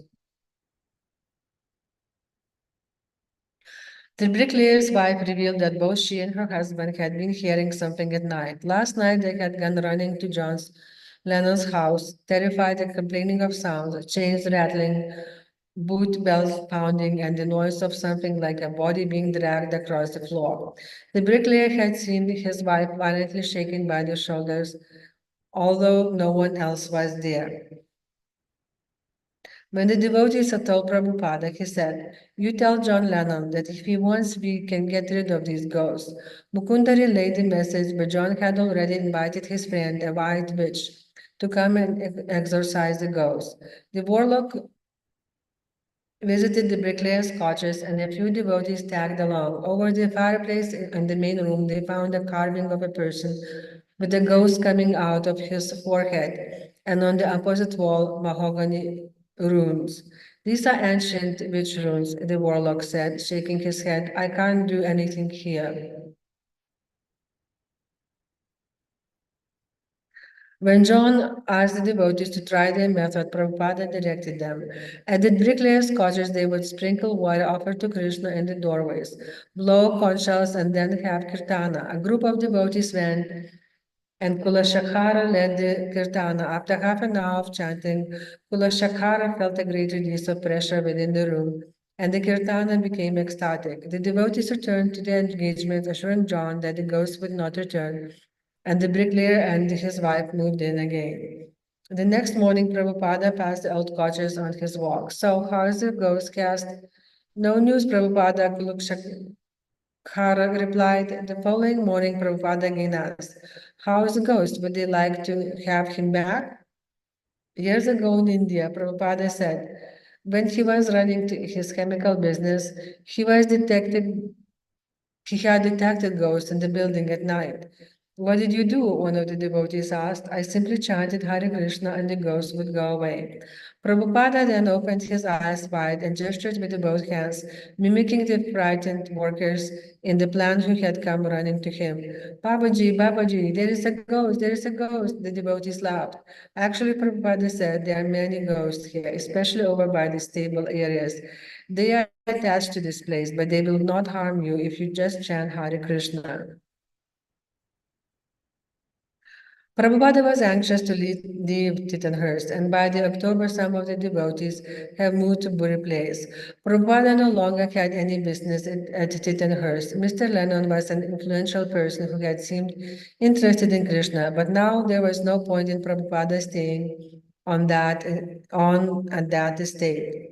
Yoko and her ex-husband, Dan, now John's manager, were also pressing John to be rid of the devotees. Dan complained that the devotees were trying to take over the place. The devotees, on the other hand, complained to John that Dan and Yoko were misrepresenting them. On one side were Dan and Yoko, on the other side devotees. John was in the middle. He had to choose. John told Mukunda that as far as he was concerned, he got along fine with the devotees, but the people around him were having difficulty. He would give the devotees a couple more weeks to move to their new temple in the city. The devotees were already in the process of moving to Buri Place, and Mukunda had found an apartment for Prabhupada a short drive from the temple. In a few days, everything would be ready for Prabhupada to move. On the day Prabhupada left Tittenhurst, he stopped at his car and said, I want to say goodbye to few friends first. He then took a last walk through the grounds, giving careful attention to the trees, sometimes touching their leaves, just as on his morning walks. Then he left. The next day, a severe storm swept through the Tittenhurst estate, breaking windows and uprooting trees.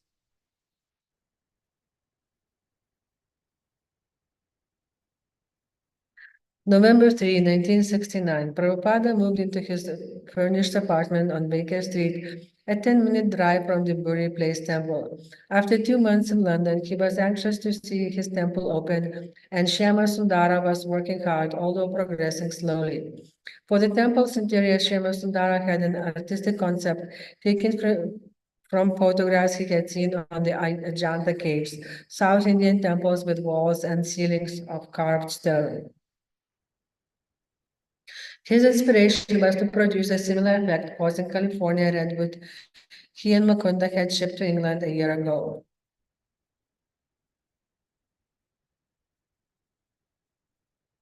On first hearing the plans, Prabhupada had asked, why make it so artistic?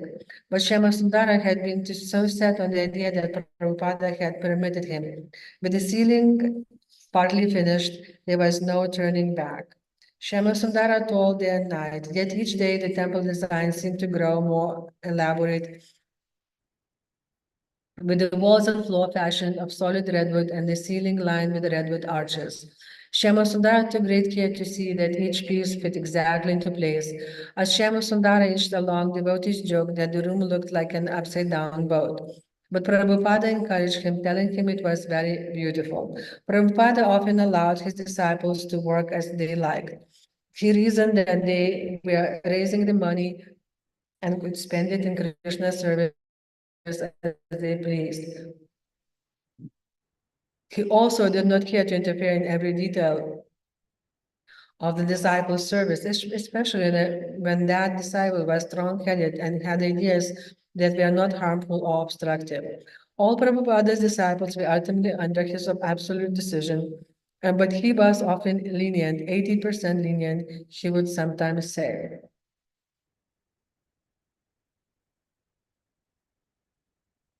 Shyamasundara particularly thrived on having his own big project. He had arranged for the mantra rock dance in San Francisco. But the first Ratha Yatra cards established a friendship with George Harrison, and now he was built the first Ratha Yatra cards established a friendship with George Harrison, and now he was designing a temple. Prabhupada allowed it watchfully like a father. Consulting the Vedic calendar, Prabhupada chose December 14 for the temple opening celebration, and despite predictions from Shyamasundara and others that the deadline would be impossible to meet, Prabhupada ordered invitations printed immediately. The devotees had tremendous work to do and little time. Not only did they have the temple to complete, but also Prabhupada's quarters on the second floor and the kitchen in the basement. Faced with tight deadline, they worked to get harder. As Prabhupada was anxious about the temple opening, he was also anxious about publishing the first volume of Krishna. But he had no money. According to printers' estimates, the book would cost about $19,000. Prabhupada told Shyamasundara to ask his friend George for a donation. Shyamasundara, who had always been careful not to ask George for money, was hesitant, but Prabhupada insisted and Shyamasundara gave in. George agreed, but regretted afterwards. Then Shyamasundara began to feel sorry. After all, he had not really wanted to ask George, and George had not really wanted to be asked. When Prabhupada heard of this, he invited George to see him. George told Prabhupada that every day people were asking him for his money. But when Prabhupada explained the importance of the Krishna book and how George's donation would be devotional service to Krishna, George dismissed his regrets. He also agreed to write a foreword for the volume. George, I didn't really think I was qualified to write the forewords to Prabhupada's book, but one way of looking at it is because I'm known, it would help. But from the other point of view, it could really hinder because not everyone wants to listen or to believe what I say. There are a lot of people who would be put off just because I'm saying it. I mean, if I picked up a book on Krishna and the foreword was written by Frank Zappa or somebody like that, I would think, God, maybe I don't want to know about it. So I thought that although he asked me, maybe Prabhupada didn't really want me to write the foreword, but it was one of those things I couldn't get out of. Everybody had their minds made up. You are writing the foreword and that's it. So I just did it. When Śrila Prabhupada asked to watch the moon landing, the devotees rented a television and placed it in Prabhupada's living room. Prabhupada took his massage as usual, sitting in a chair before the television. Purushottam announced, well, Prabhupada, it's about time, so I'll turn on the television, and soon we'll be getting some pictures from the astronauts out in space. A reporter was speaking from Cape Canaveral, Florida. We are just about to get the first pictures of this historic occasion. This picture appeared fuzzy then clear. The spacecraft had landed on the moon. As the astronauts emerged from the ship, they slowly eased themselves down onto the moon's surface. Purushottama was in ecstasy.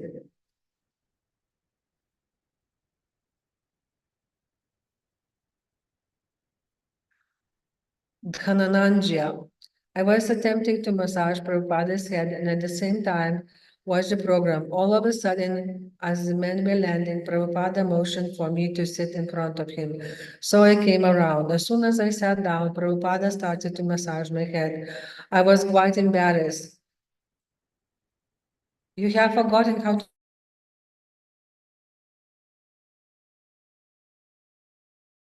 He massaged my head for about 2 minutes. Then I stood behind Prabhupada again and again began massaging his head. By this time, the astronauts were moving across the landscape. They had gotten out their little American flag and were sticking it in the ground and were jumping up and down. Apparently, they were defying gravity because every time they jumped up, they would float through the air and they then gently land again. There was a lot of jubilation and sounds from them. So Purushottama Prabhupada said, they have come to the moon. Yes, Prabhupada, Purushottama said excitedly. They've landed on the moon. Prabhupada smiled. Dhananjaya. Again, Prabhupada motioned me to the front. I moved around and sat down. I thought he wanted me to massage him from the front, but again he put his hands on my head and massaged. He said, can't you learn this simple thing, massaging my head? I had been watching the television and not giving my full attention to my service. I tried again, but again Prabhupada said, you still don't know how to do this. I said, well, Prabhupada, I'm trying my hardest. He laughed and said, that's all right, continue. Prabhupada said to Purushottama, so what can you see? They're exploring the moon's surface, he said. So what is there? Well, it looks like they have landed inside that crater somewhere, and the ground is sandy with some rocks. Oh, look, they are showing some shadows from some of the rocks that are lying around. That's all you can see? There are no people, there are no trees, there are no rivers, there are no buildings? No, Purushottama replied, the moon is barren. They have not landed on the moon, Prabhupada said emphatically. This is not the moon. Later, when Malahari brought in Prabhupada's lunch, he said, what Malahari has done, she has made as little kichari for Krishna, and that is far greater than what they have done. Even though Prabhupada's quarters were incomplete and temple renovation made 7 place noisy and hectic, Prabhupada decided to move in. I'm not attached to a comfortable apartment, he said. My attachment is to living in the association of devotees. He was moving into the temple at a time. He was moving into the temple at a time when the record sales were low and the devotees were having no purchase supplies piecemeal. Whenever they got money, and the devotees having to purchase supplies piecemeal whenever they got money. Yet with Prabhupada living with them and supervising their work, they were satisfied. Tamala Krishna arrived from Los Angeles, and in addition to supervising much of the construction, he began taking the devotees out daily to chant on the streets and sell back to Godhead magazines. Yamuna was sewing curtains from morning until night. Ishana, Shama Sundara, and others were working every possible hour on the renovation. And every day, Prabhupada would walk through the building to see the progress. But only 1 week left until the opening. Shyamasundara still labored on the temple ceiling. He had not even begun the altar. Again, the other devotees complained to Prabhupada that Shyamasundara was too slow. But Prabhupada replied, he wants to make it artistic. Let him do it. Shyamasundara, this time on his own, asked George for a donation for an altar. George gave 2,000 pounds and Shyamasundara picked out a slab of golden sienna marble and 2 slabs of red marble. Although Prabhupada had a pair of 17-inch carved wood deities of Radha and Krishna, he didn't plan to use them. And the size of the altar Shyamasundara was building clearly required larger deities. One day, Mr. Doyal phoned representing a large London Hindu society. He had heard of the devotees wanted Radha Krishna deities, and he had a pair he would donate. When Prabhupada heard the news, he sent Tamala Krishna, Mukunda, and Shyamasundara to Mr. Riyal's home to see the deities. Radha and Krishna were white marble and stood about 3 feet high. Never before had devotees seen such large deities, and they offered obeisances. When they returned to the temple and told Prabhupada, he said, take me there at once. Śrila Prabhupada, accompanied by Shyama Sundara, Mukunda and Tamala Krishna arrived by van at Mr. Doyal's home. Prabhupada entered the living room and sat down. The deities covered by cloths stood on the table in the corner. Tamala Krishna was about to unveil them when Prabhupada checked him. No, that's all right. Prabhupada sat and spoke with Mr. Doyal, asking him about his work and where he had come from in India. And he met Mr. Doyal's family. Prabhupada and his host chatted while the devotees listened. Swamiji, Mr. Doyal said at length, I want to show you my deities. Yes, Prabhupada replied, I will see them after some time. Prabhupada began to speak about his Krishna consciousness mission. And after a while, Mr. Doyal again requested, please take a look at these deities. And with that, he walked over and unveiled Radha and Krishna. Oh yes, Prabhupada said, folding his hand respectfully. Mr. Doyal explained that he had ordered the deities from India for his own use, but in transit, a tiny piece of Radharani's finger had chipped off. Therefore, according to Hindu tradition, the deities could not be installed. Tamala Krishna Prabhupada said, see how heavy these deities are. Tamala Krishna placing one hand at Radharani's base and the other hand around her shoulder lifted her. Not so heavy, he said. Shama Sundara Prabhu said, see how heavy is Krishna. The deities were actually heavy for one man to carry, but the devotees understood Prabhupada's intention. Not bad, Shama Sundara said, holding Krishna a few inches off the table. Yes, Prabhupada said conclusively, I think they are all right. Let us take them. We have our van. And suddenly Prabhupada was leaving with his disciple following, carefully carrying Radha and Krishna. Prabhupada thanked Mr. Doyal. But Swamiji, protested Mr. Doyal, who was not prepared for his sudden exit. Please, we will arrange to bring them. Our society will bring them. But Prabhupada was already out the door, leading his men to the van. Please wait, Mr. Dal persisted. We have to fix them first. Then you can take them. We have an expert man, Prabhupada said. We can fix these things. Prabhupada was assuring that Mr. Doryal and at the time was directing his disciples. He opened the door of the van and Shyamasundar and Tamala Krishna slowly entered, cautiously sitting Radha and Krishna within. Tamala Krishna knelt in the back to hold the deity secure, while Shyamasundara got into the driver's seat. Now drive, Prabhupada said, and off they went with Prabhupada smiling from the window to Mr. Doyal and his family, who stood together on the curb. Shyama Sundara had driven but a few blocks when Prabhupada asked him to stop the van. Turning around in his seat, Prabhupada began offering praise. Govindam Dipurusham Tam Aham Bhajani. He looked long at Krishna, who was white with a slight bluish cast, and at the exquisite white Radharani by his side. Krishna is so kind, he said. He has come like this. Then he had Shivasundar continued driving slowly back to the temple.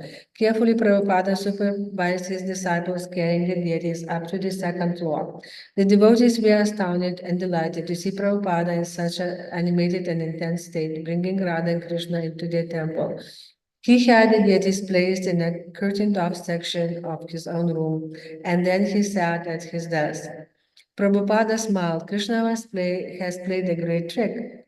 In Mahabharata also, he said, there are incidents where Krishna plays tricks. One such trick was Krishna's agreeing to be on the side of the general he saw first in the morning. The two opposing generals, Arjuna and Duryodhana, had both come to Krishna's tent early in the morning as Krishna slept. They had agreed that one of them would stand at Krishna's head and the other at Krishna's feet, and they would wait until Krishna awoke. Duryodhana chose to stand by Krishna's head, while Arjuna chose his feet. Krishna awoke and saw Arjuna. That was one great trick that was played by Krishna, Prabhupada said. Similarly, this is a great trick. He told how Krishna had also tricked Mother Yasoda when she had tried to discipline Krishna. He had run away and she had run after him, caught him and tried to tie him with ropes. But every time she came with more rope, she came with more rope. Prabhupada said it was just a little too short. Krishna can play any kind of trick. Another such trick has been played. They made so much effort to bring these deities here, thinking they will be for the Hindu center. But all the time, Krishna wanted to come here. So this chip on the deity's hand is just Krishna's trick, and we have caught them. Prabhupada Mukunda said, "You kidnapped Krishna." Yes, Prabhupada said, "Once I was at the bank and the manager had some scheme, but I foiled his scheme. So he said to me, 'Mr. D, you should have been a politician.'" Prabhupada laughed. Then he became grave and asked the devotees not to talk about the incident. Many people would not understand how he could install a chipped deity. The devotees agreed to keep the secret, but they had to doubt that Prabhupada's love of Krishna was transcendental to Hindu customs. Radha and Krishna had come to London on Prabhupada's desire. "How do you dress big deities like this?" Yamuna asked. "They already have clothes on."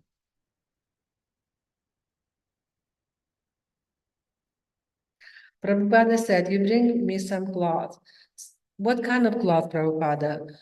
What should the clothes look like? Like in the pictures," he replied. "Well, there are so many different pictures," she said. "Sometimes Krishna has a ruffled skirt on, sometimes he has a dhoti on, and sometimes he has a big crown on. Krishna looks very beautiful in saffron," Prabhupada said. "So you bring me some silk dhotis in yellow and saffron color." Yamuna collected 6 saris with silver and gold borders, and Prabhupada indicated the design he wanted and told Yamuna how to arrange the crowns. With only a few days remaining before the installation ceremony, Yamuna began working almost continuously at her sewing machine. Several times a day, Prabhupada would come to see her progress.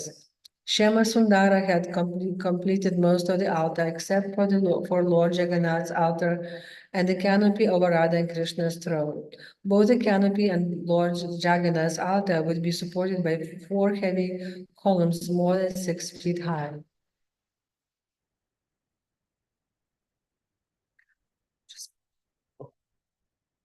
Two rear columns would hold a marble slab for the Jagannath deities to stand on, and 2 front columns were now supporting Radha and Krishna, a large velvet canopy.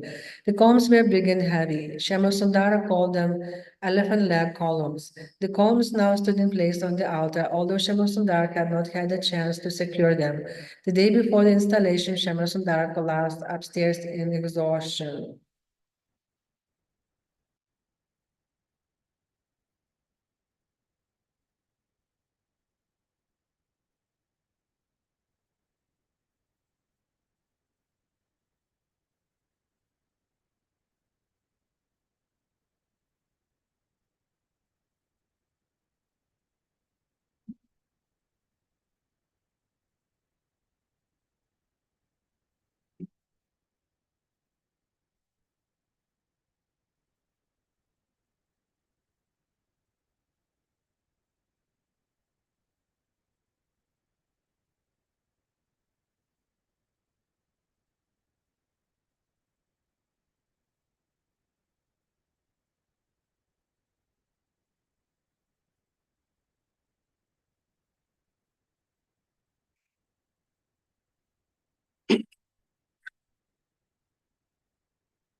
On opening day, many guests, Indians especially, crowded the temple, responding to flyers and advertisements. Apple Records had supplied a professional florist who had decorated the room with floral arrangements. The BBC television crew was on hand to videotape the ceremony. While most of the devotees held kirtana, Prabhupada behind a curtain at the other end of the temple bathed Radha and Krishna. The plan was that after the bathing ceremony, the deities would be placed on the altar and Yamuna would dress them. Once they were dressed and enthroned, the curtain would open for all the guests to behold Sri Radha and Krishna. Prabhupada would lecture and then everyone would feast. But because of Shama Sundara's oversight, the installation almost became a disaster.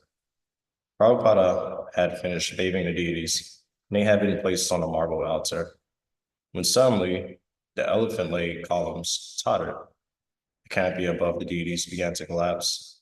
Prabhupada, seeing the danger, jumped onto the altar and seized the heavy columns in a split second. With great strength, he held the two front pillars in place. "Get this out of here," he shouted. While Prabhupada's arms protected the deities, men removed the canopy. And then 2 men at the time carried each of the pillars away. The deities remained unharmed. While Prabhupada was behind the curtain rescuing Radha and Krishna, on the other side of the curtain, guests and reporters awaited the unveiling of the deities. Unaware of the mishap, the guests saw only men emerging from behind the curtain carrying large pillars and a canopy. The BBC camera crew began filming the canopy and pillars as they appeared from behind the curtain, taking them to be part of a ceremonial procession. The few devotees behind the curtain with Prabhupada were amazed, but there was no time now for apologies or appreciations. Yamuna addressed the deities, Prabhupada hurrying her.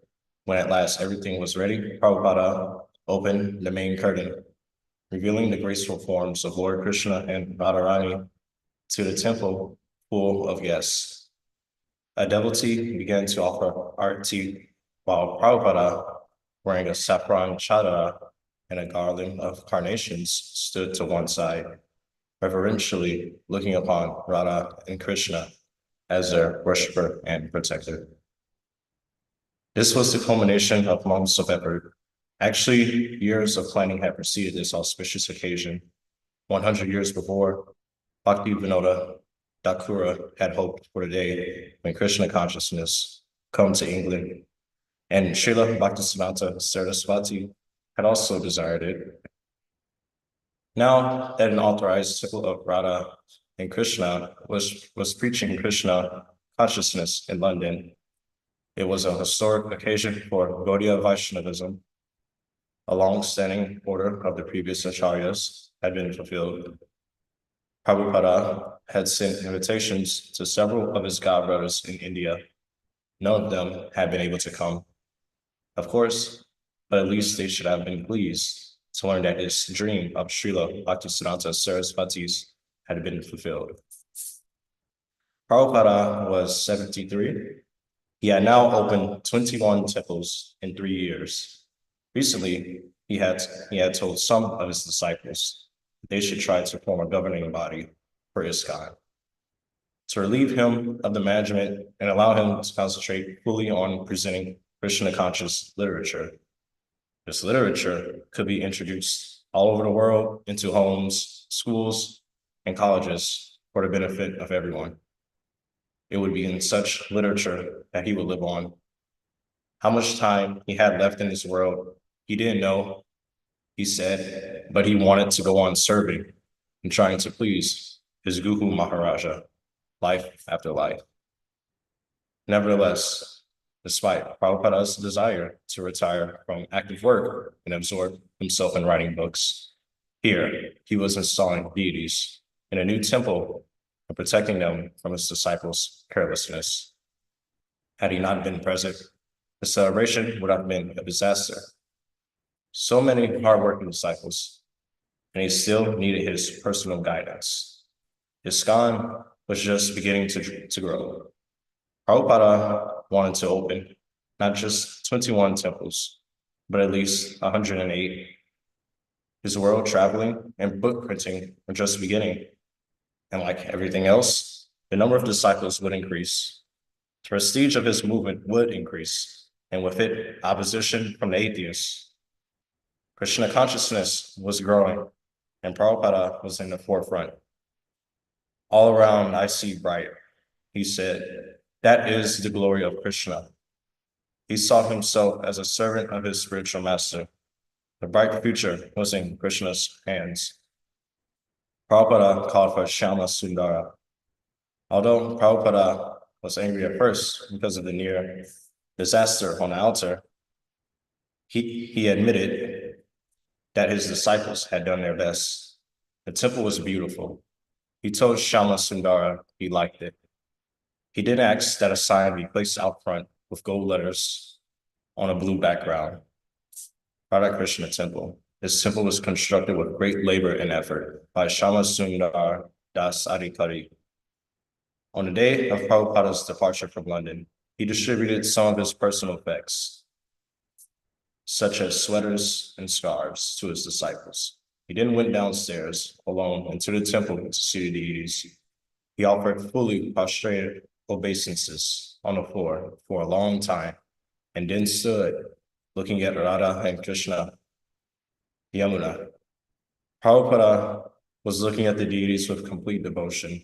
He loved those deities. He had commented about their exquisite beauty and how they complemented each other, how sometimes Radharani looked more beautiful, but how Krishna's moonlight face and eyes were shining. Prabhupada saw me and matter-of-factly said, if you practice what I have taught you and follow the instructions of how I have taught you to worship the deity, and if you read the books that we have printed, it is sufficient for you to go back to Godhead. You need not learn anything new. Simply practice what I have taught you, and your life will be perfect. Then he left, just left.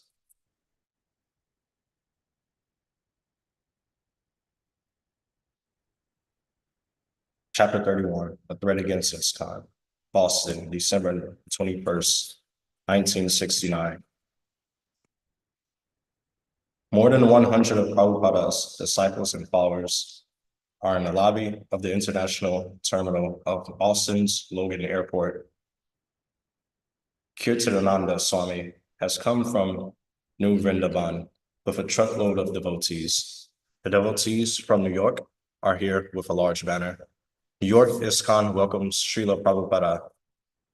Most of the devotees wear heavy coats over their dhotis and saris and are chanting Hare Krishna. Some play drums and cymbals. A few babies and children are present. Waiting passengers can only watch, startled.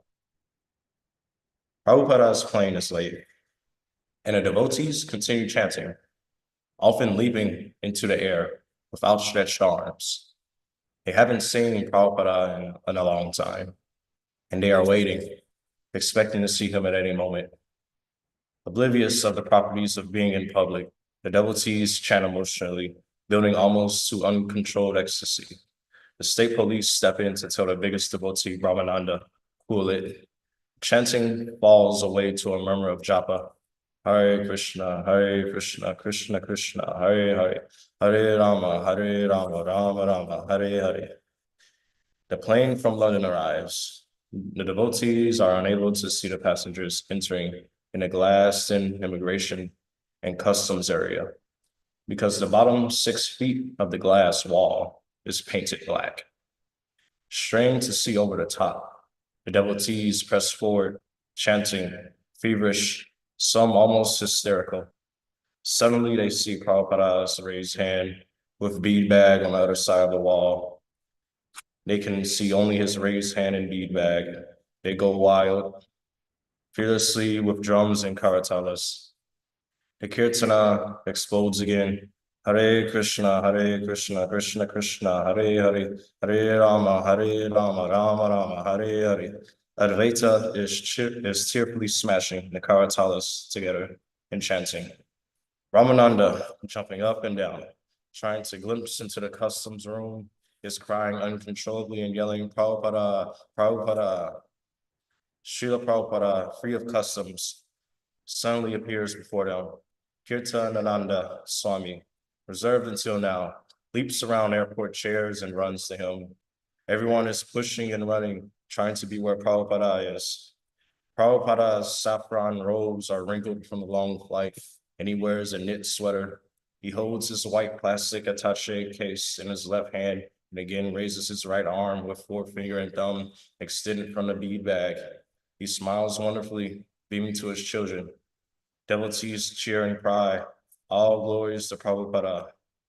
As he walks toward a saffron-covered sofa in the airport lounge, the devotees move with him in an ecstatic wave, pressing in close.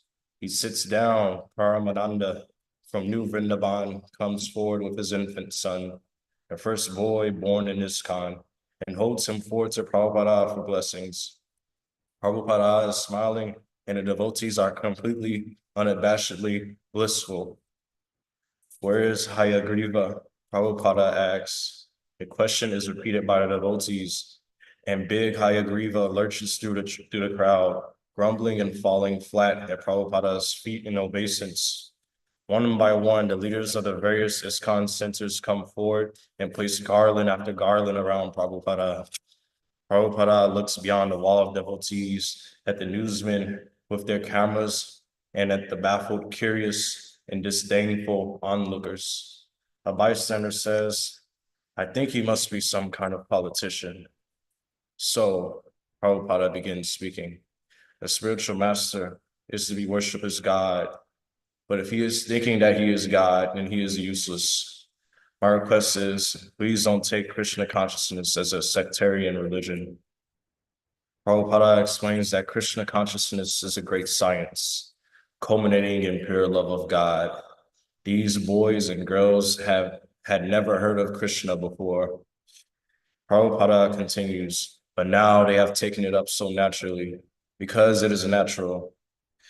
Prabhupada says that he is an old man, yet he is sure that even if he passes away, his students will continue the Krishna consciousness movement. The potency of this movement is such that it can awaken awareness of God within anyone's heart. After the lecture, Prabhupada stands and is escorted outside, where a limousine waits to drive him off through the newly fallen snow. Riding joyfully in the car with Prabhupada were Kirtanananda Swami, Brahmananda, Satsvarupa, and Purushottama. A professional chauffeur drove. Prabhupada talked of London. It was an old aristocratic city, he said, and the temple was in a very influential area near the British Museum. The location is what it is called downtown. They passed a large billboard advertising a restaurant and lounge, Continental. On seeing the billboard, Prabhupada said, "Chintamani." What is that? Oh no, Continental. Devotees looked at one another, Chintamani. Prabhupada had thought that the sign had read Chintamani, meaning the spiritual gems that make up the transcendental land of Krishna Loka.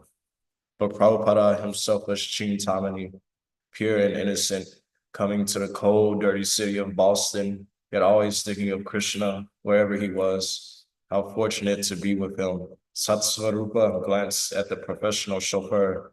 "Drive carefully," he said.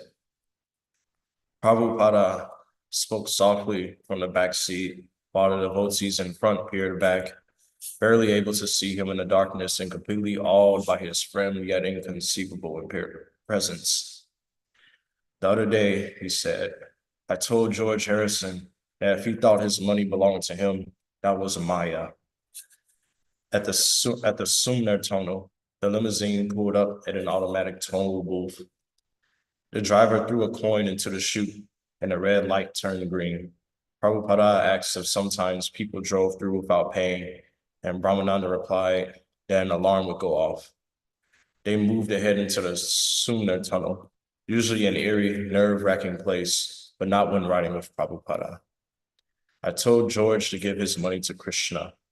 Prabhupada said, not that he had to give it to Krishna by giving it to me necessarily, but that somehow or other, he must spend all of his money for Krishna. "But you are the only way to Krishna," Brahmananda said. Prabhupada laughed lightly. Yes, he had admitted, at least in the West. This was the great privilege of being able to ride with Prabhupada, to hear him say little things or serious things, and to see his fathomless expression or his kind smiling. It was a rare opportunity. "I am representing unadulterated teachings." Prabhupada continued. "Krishna says in Bhagavad Gita, 'Surrender to me,' and I say, 'Surrender to Krishna.' It is very simple. So many swamis come and present themselves as Krishna, and it is all spoiled. But I say, 'Surrender to Krishna.' I do not say anything new or adulterated. Krishna says, 'Surrender to me,' and I say, 'Surrender to Krishna.'" Prabhupada asked Brahmananda if 50,000 copies of Back to Godhead magazine were being printed. Brahmananda answered that they were. "Good." Prabhupada replied, turning his attention to Satsvarupa. Prabhupada asked how the composing machine was working, and Satsvarupa said that hundreds of pages were being composed each month. Prabhupada asked Kirtanananda Swami about New Vrindavan. New Vrindavan would improve. Prabhupada said the only thing wrong was that it got blocked up in the winter. Each devotee in the car felt completely satisfied by his brief exchange with Prabhupada, and they rode with him intoxicated in spiritual bliss. Most of the devotees had raced ahead to the temple on Beacon Street and were waiting excitedly. The limousine pulled up, and again the devotees were unrestrained in their adoration of their spiritual master. Regally, Prabhupada walked up the walkway onto the porch steps, through the front door, and into the vestibule, where he gazed around at the purple walls and the pink and green doorways. Surrounded by cheers and loving looks, he smiled. The second floor parlor, now the temple room, was filled with more than 150 disciples and guests, and they could see Prabhupada's form rise into view as he came up the stairs. He still carried his white attaché case in his left hand and his bead bag in his right. And although he had just come out of the winter's night, he wore no coat, only cotton robes and a sweater. He appeared radiant. Prabhupada approached the altar. He seemed to notice everything. The small Radha Krishna deities enthroned beneath a red velvet canopy. The larger deities of Jagannatha, Subhadra, and Balarama on a raised shelf above the picture of Lord Chaitanya and his Sankirtana party. Even a brass arti paraphernalia brightly shining on a small table near the altar. Turning to his secretary and traveling companion, Purushottama, he asked, "What do you think, Purushottama? Isn't this very nice?" Crossing the room, Prabhupada sat on the red velvet Vyasasana. He spoke, and the audience was attentive. After praising the London Center, the deity worshipped there, expertly made puris for Radha and Krishna. He turned toward the altar and said, "If you clean the deity's utensils, your heart will become cleansed." By polishing the deity's paraphernalia, he said, the devotees were cleaning their spiritual master's heart also. As he spoke, focusing simply and purely on devotion to the deity, the devotees suddenly realized the importance of this aspect of their Krishna consciousness. "Who has made these clothes?" Prabhupada asked, glancing at Radha and Krishna's little flounced dresses. "Saradya," a few devotees called out. Prabhupada smiled. "Thank you very much." Then he threw back his head and laughed. "Is Saradya still fighting with her husband?" The devotees and guests laughed, while Saradya covered her face with her hands. "Don't fight with your husband," Prabhupada said. "He is a good boy. Anybody that comes to Krishna consciousness is good." He then asked to see the rest of the house. 100 devotees, strained to see and hear Prabhupada's responses, followed him as he went downstairs. Although the crowd surrounded him, he remained relaxed and unhurried. He entered the press room, a long hall directly beneath the temple room. A large old offset press, a paper cutter, a folder, and flats of paper stock filled the room, which smelled like a print shop. Advaita, the press manager, bowed down in his green khakis before Prabhupada. He rose up smiling, and Prabhupada stepped forward and embraced him, putting his arm around Advaita's head.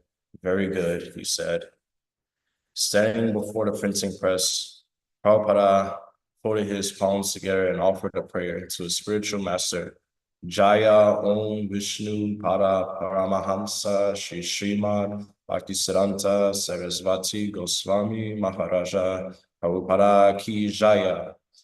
Advaita asked Prabhupada to give the press a transcendental name, ISKCON Press. Prabhupada said, matter-of-factly, as if it had already been named. "Keep all the machines very clean," Prabhupada said. and it will last a long time.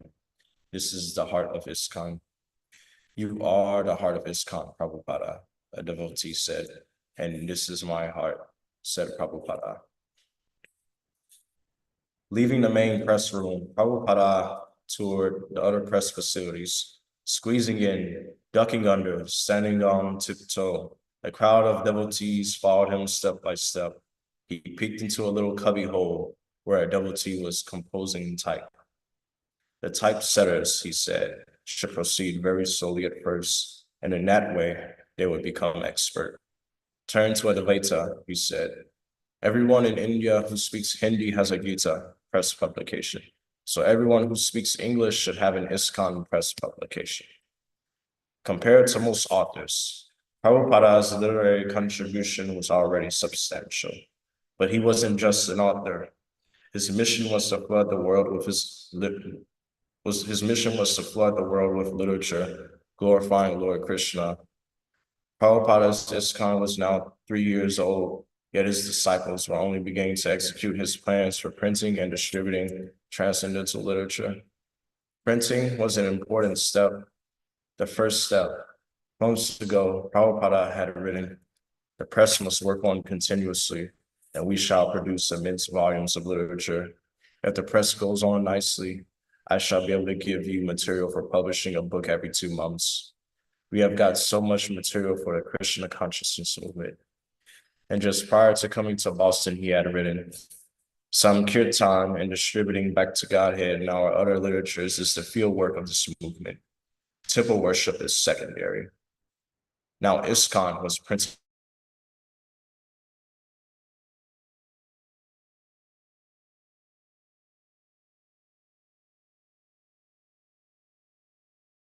crowded, chilly basement surrounded by devotees, press machines, and transcendental literature. Prabhupada described how he wanted ISKCON Press to operate. He said that after dictating a tape, he would mail it to Boston to be transcribed. The transcription should take no more than 2 days. During the next 2 days, someone would edit the transcribed manuscript. Then another editor would take 2 days to edit the transcript a second time. The Sanskrit editor would add diacritical markings, and the manuscript would be ready for composing. Prabhupada said he could produce 15 tapes, 300 manuscript pages every month. At that rate, ISKCON Press should produce a book every 2 months or 6 books in a year. Prabhupada wanted to print at least 60 books. Therefore, his press workers would have plenty to do for the next 10 years. If the devotees simply printed his books incessantly, he said, even if they had to work 24 hours a day in shifts, it would give him great delight. He was ready, if necessary, to drop all his activities except for publishing books. This was the special nectar the press devotees were hankering to hear. Printing books was Prabhupada's heart. It was the thing most dear to him. During Prabhupada's week in Boston, Purushottam continued as secretary and servant, out of duty. His difficulties in London had increased, doubtful and morose. He came before Prabhupada 2 days before their departure. Purushottam, I had decided to leave in London. I just felt like there were different things I wanted to do, but I felt obligated to stay with him because he needed me there. It was my job to at least get him back to the States. I felt that he needed someone to travel with him, and I just felt that I should complete that, have everything in order, so I couldn't say to myself that I had just quit when he needed me like that in a foreign country. I didn't tell anybody. I didn't speak against him or anything.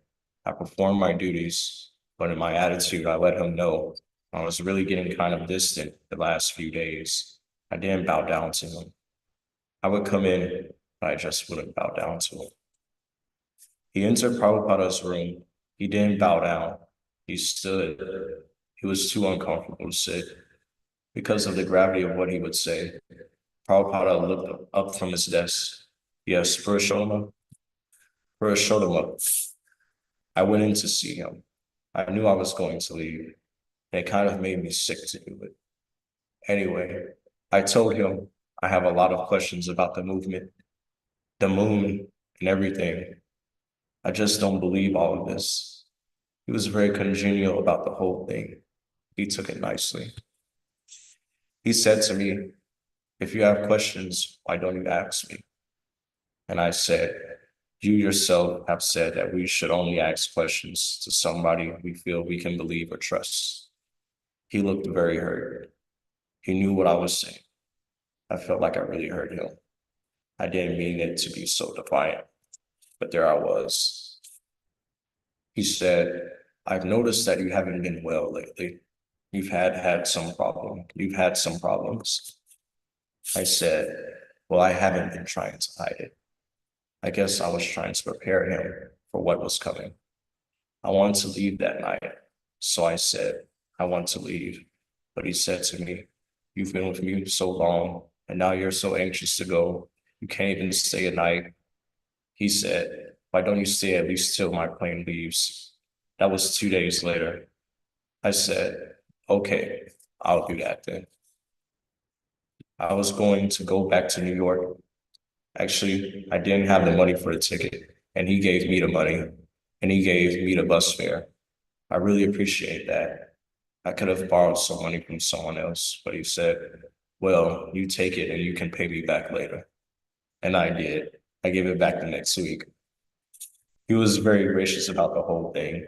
Actually, I could see that he had a very special, loving way of looking at the world. I felt that sometimes I could see things in a loving way, like he did. And I realized that I got that viewpoint from him. You know, that little loving spirit.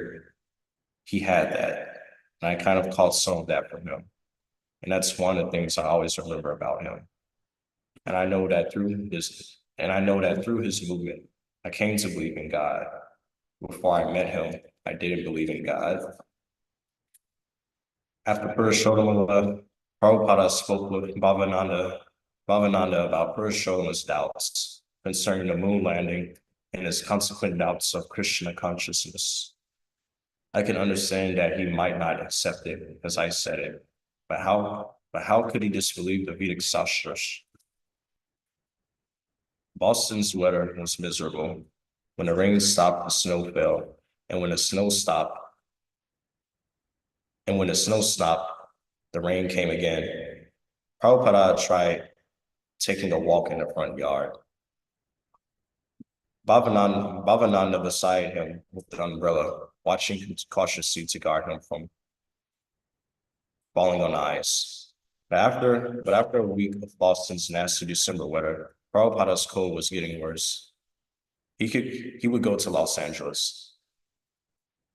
Los Angeles, February 25th, 1970. On the auspicious occasion of Bhaktisiddhanta Sarasvati Thakura's appearance day anniversary, the Los Angeles devotees received permission to enter their new temple on Watseka Avenue.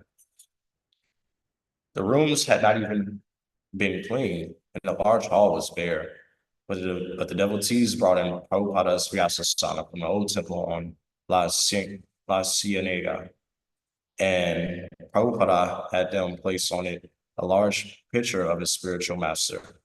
Standing before his spiritual master, Prabhupada offered arti while some 50 disciples gathered around him, chanting Hare Krishna and dancing in the otherwise empty hall.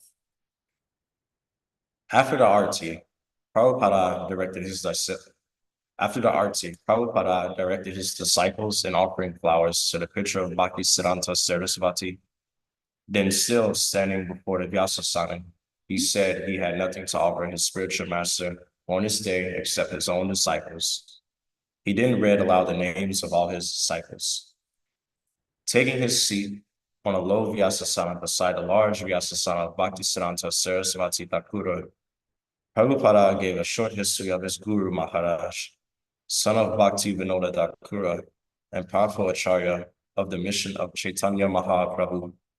As Prabhupada recalled his first meeting with his spiritual master, he told how Bhaktisiddhanta Sarasvati had told him to teach Krishna consciousness to the English-speaking world.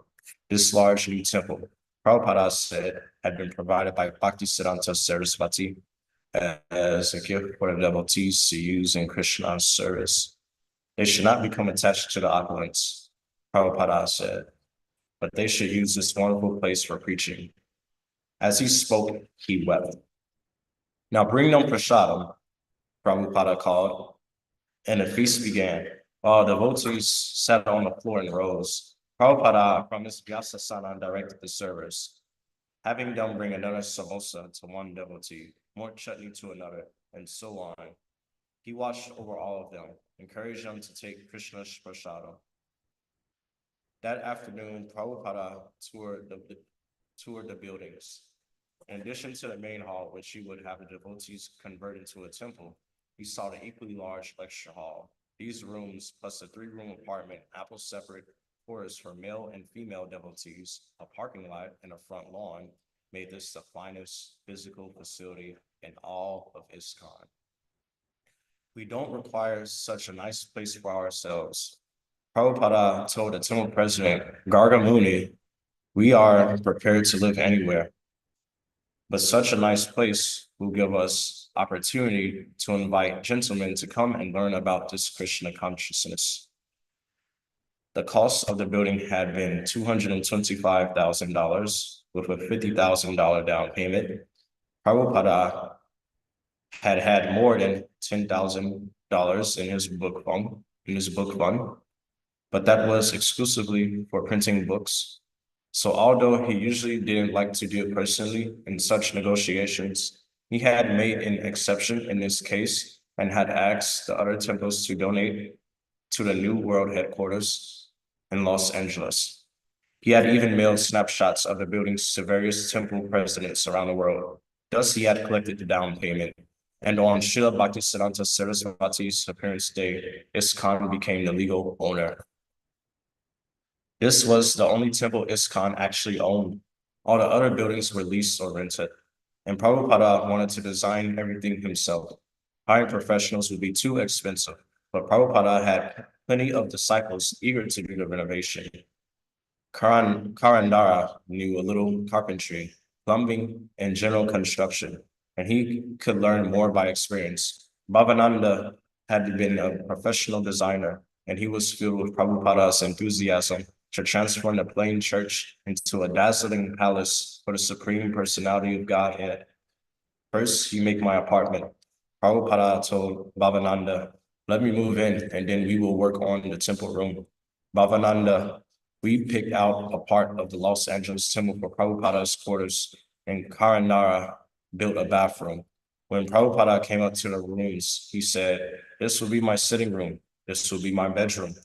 And when he came to a third room with a skylight, he said, this will be my library. Prabhupada had told me once in Boston that as a child, he had lived in a palace with blue walls, red marble floors, and orange and gold trim, the Mullick's house in Calcutta. So we painted the walls of his sitting room blue, and I put in a white tile floor. The drapes were burnt orange satin with gold cords and gold fringe. Prabhupada liked this color scheme very much. In the bedroom, I asked Prabhupada where he wanted his bed, and he said, put the bed in the middle of the room. We had put down a rug, and Prabhupada said, now you should get sheets and cover the rug with them. In India, they have rugs like this, nice rugs, and they cover them with sheets. And on special days, they take the sheets off. Otherwise, they would become ruined. So I went out and bought sheets. Prabhupada was in his sitting room when I came in and started putting the sheet over the rug in the bathroom. Prabhupada came in and said, yes, this is very nice. Again, I have introduced something new. This is something new for all of you, sheets on the rugs. Then he told me, now make sure there are no wrinkles in the sheet. I was on my hands and knees on the rug, and Prabhupada also got down on his hands and knees right next to me. We were both pressing out the wrinkles from the sheet, and when we got to the end, Prabhupada folded the sheet under the rug. He was very happy there because it was our own place. We had never had our own place before. In the temple room, Prabhupada showed Karandara where to build the 3 altars. He indicated the measurements and instructed that before each altar should be a pair of doors, and over them, the symbols of Vishnu, a conch shell over the altar for Guru and Gauranga, a wheel and club over Radha and Krishna's altar in the center, and a lotus over Lord Jagannatha's. The spiritual master's Vyasasana was to go at the opposite end of the temple facing Radha and Krishna. The walls should be yellow, which Prabhupada said was in a mode of goodness. The ceiling should be covered with a canopy, and there should be chandeliers. Once the altars were completed, Prabhupada wanted to bring the deities, even though much of the renovation was yet unfinished. After constructing an umbrella-covered cart and decorating it with flowers, the devotees brought the deities in procession from the old temple on La Cienega Boulevard to their new home. Bhavananda, the first time he came into the temple room after his morning walk, he went to the Guru Gauranga altar and paid his obeisances. We all paid our obeisances. Then he stood up and he went to Radha and Krishna and then paid obeisances, then to Jagannatha, and we all followed. Then we walked back and he sat on his Vyasasana and he told us, now you line up facing each other from the Vyasasana to Radha and Krishna. Face each other. This way, that way. One way you look is Guru, and the other way God. And then back and forth that way. Always leave this aisle, he said, so I can see. The deity was the king. Prabhupada said, and all the temple residents were his personal servants. The temple, therefore, should be like a palace. An elaborate temple was important for preaching. Prabhupada explained, because most people, especially Westerners, were not inclined to undergo any austerities for attaining spiritual life. There was an Indian saying, no one listens to a poor man. Were the devotees to advertise classes on Bhakti Yoga in such empty field under a certain tree, Prabhupada said, no one would come. But a clean, beautiful building with chandeliers, comfortable rooms would attract many people to visit and become purified. The temple was also for those who wanted to live there as Krishna conscious devotees. Devotees, Prabhupada said, should be willing to live and sleep anywhere, but as the loving, protecting father of his disciples, Prabhupada took great care to establish a large temple and an adequate dormitory facility. He was making a home for his family to see that his spiritual children had a place to live and practice their devotional service was just another aspect of his mission. A special feature of the new temple was Śrila Prabhupada's garden. The devotees had excavated a large patch of concrete behind the wall, filled it in with earth, surrounded it with a cinder block wall, and planted a lawn with flower gardens all around. Karandara, I had dug some beds along the inside perimeter and placed a plant here and a plant there. But Prabhupada said, no plant, something everywhere. Everywhere there should be something growing. Everywhere there is a place you plant something. Let there be growing everywhere.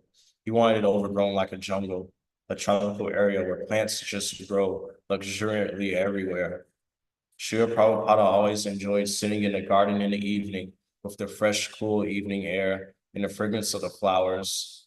The topics of conversation in the garden were as varied as Srimad Bhagavatam, all different subjects. Sometimes there would be lively conversations with guests or devotees, and sometimes Prabhupada would spend the entire time just chatting with very little conversation.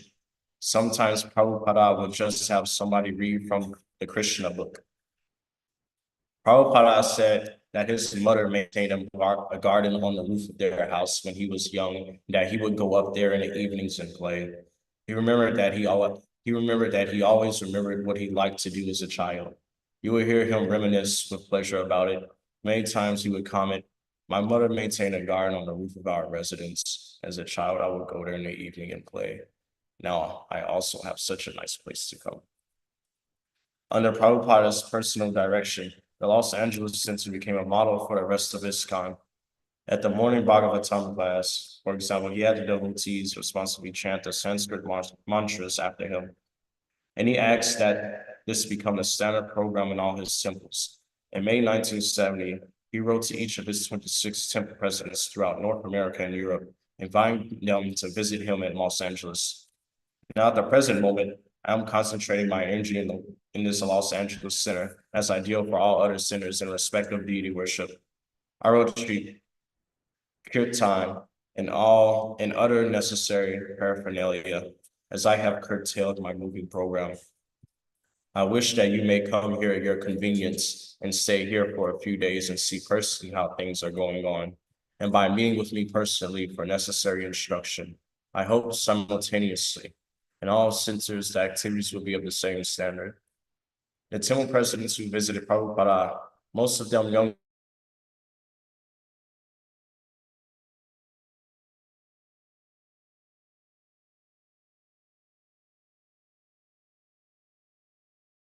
to color schemes, knowing the tunes used in kirtanas, learning how to manage a Sankirtana party, and perhaps most important of all, they would note the things Prabhupada did and the words he spoke personally to them. The two presidents would then return to their own centers in Berkeley or Hamburg or Toronto or Sydney, glowing with ecstasy and ready to implement dozens of new standards they had imbibed from Prabhupada at the Los Angeles World Headquarters. Although Prabhupada still spoke of expanding his movement more and more, he seemed content to stay in Los Angeles, reaching the rest of the world through his simple presidents, his Sankirtana parties, and his books. New plans were unfolding. However, and Prabhupada again spoke of a governing body, 12 hand-picked disciples to manage all of ISKCON's affairs. He also spoke of initiating more sannyasis and taking them with him to India to train as itinerant preachers. And to ensure that his books were regularly and properly printed, he wanted to form a special committee in charge of book publication. Sometimes managing his worldwide religious movement, sometimes leading the growing group of devotees and chanting Sanskrit mantras in the Los Angeles temple, and sometimes sitting alone and translating in the pre-dawn hours. Prabhupada lived happily in Los Angeles. One day, a record arrived from London. The London devotees who, with George Harrison's help, had already produced an album, had now also released a new single, Govinda. The song consisted of verses. Prabhupada had taught them from Brahma Samhita, each verse ending with the refrain, Govindam Adipurusham Tamaham Bhajami. Prabhupada asked that the record be played during the morning program in the temple. The next morning, after he had entered the temple room, bowed down before the deity, and taken his seat on the Vyasasana to begin the class, the record began. Suddenly, Prabhupada became stunned with ecstasy. His body shivered and tears streamed from his eyes. The devotees, feeling a glimmer of their spiritual master's emotion, began to chant Hare Krishna as if chanting japa. The moments seemed to pass slowly. Finally, Prabhupada spoke, Govindam Adipurusham Tamaham Bhajami. He was again silent. Then he asked, is everyone all right? The response was a huge roar, Jaya Prabhupada. And he began the Śrīmad Bhagavatam class. Vaishnavira Kriya Mudra Vishnena Vujaya. No one can understand the mind of a Vaishnava. Only a pure devotee can understand another pure devotee perfectly. But by observing the main activities of Prabhupada's life, we can see that whatever he did was pure service to Lord Krishna and was a perfect example of how to surrender to Krishna. He taught by precept and by example, often encouraging, even praising his disciples. He always pushed them into more and more participation in the blissful Sankirtana movement of Lord Chaitanya, but he also exposed the faults of his disciples, and these faults were sometimes great and painful to see, both for him and for his disciples. One day, as Prabhupada came into his quarters at the Los Angeles temple, he saw that one of the devotees cleaning his room had placed his picture upside down. A simple mistake, but it indicated something wrong in the disciples' mentality. Every morning, the devotees sing prayers to the spiritual master, honoring him as a direct representative of God. How could any sincere disciple not notice that he is standing, God's representative, upside down? Then a more serious discrepancy. Prabhupada went to the temple, greeted the deities, and went to take Sharanamrita, the censored water from the bathing of the deities. It was part of his daily schedule. After his morning walk, he would return to the temple and offer obeisances to the deities while the Govinda record was being played. A devotee would then offer him a few drops of Charanamrita in his right palm, and he would sip it. He had mentioned his item of devotional service in the nectar of devotion. Scented with perfumes and flowers, the water comes gliding down through his lotus feet and is collected and mixed with yogurt. In this way, the Charanamrita not only becomes very tastefully flavored, but also has tremendous spiritual value. The devotees who come to visit and offer respects to the deity take 3 drops of Charanamrita very submissively and feel themselves happy in transcendental bliss. On this particular morning, however, as Śrila Prabhupada took Charanamrita, he frowned. Someone had put salt in it. He walked the length of the temple room, took his seat on the Vyasasana, and before a room full of 100 devotees asked, "Who has put salt in the Charanamrita?" A young girl in a sari stood, and with a nervous smile said she had done it. "Why have you done it?" Prabhupada asked gravely. "I don't know," she giggled. Prabhupada turned to Gargamuni. "Get so irresponsible." Everyone present felt Prabhupada's anger. The unpleasant moment marred the pure temple atmosphere. A disciple worships Krishna by pleasing Krishna's representative. The spiritual master, therefore, to displease the spiritual master was a spiritual disqualification. The spiritual master was not merely a principle. He was a person, Śrila Prabhupada. When ISKCON Press in Boston misprinted Prabhupada's name on a new book, he became deeply disturbed.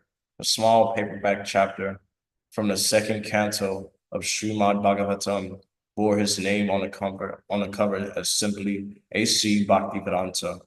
Omitted was the customary His Divine Grace, as well as Swami Prabhupada. Śrila Prabhupada's name stood almost divested of spiritual significance. Another ISKCON Press described Prabhupada as Acharya of ISKCON. Although Prabhupada had repeatedly emphasized that he was the founder Acharya, there have been many Acharyas or spiritual masters, and there will be many more, but His Divine Grace A.C. Bhaktivedanta Swami Prabhupada was the sole founder Acharya of the International Society for Krishna Consciousness. To make matters worse, when Prabhupada first opened a new Bhagavatam chapter, the binding cracked and the pages fell out. Prabhupada glowered. The devotees in Boston, hearing of Prabhupada's anger, knew at once that their mistake in misprinting Śrila Prabhupada's name was a serious oversight. Minimizing the spiritual master's position was a grave offense, and they had even published the offense.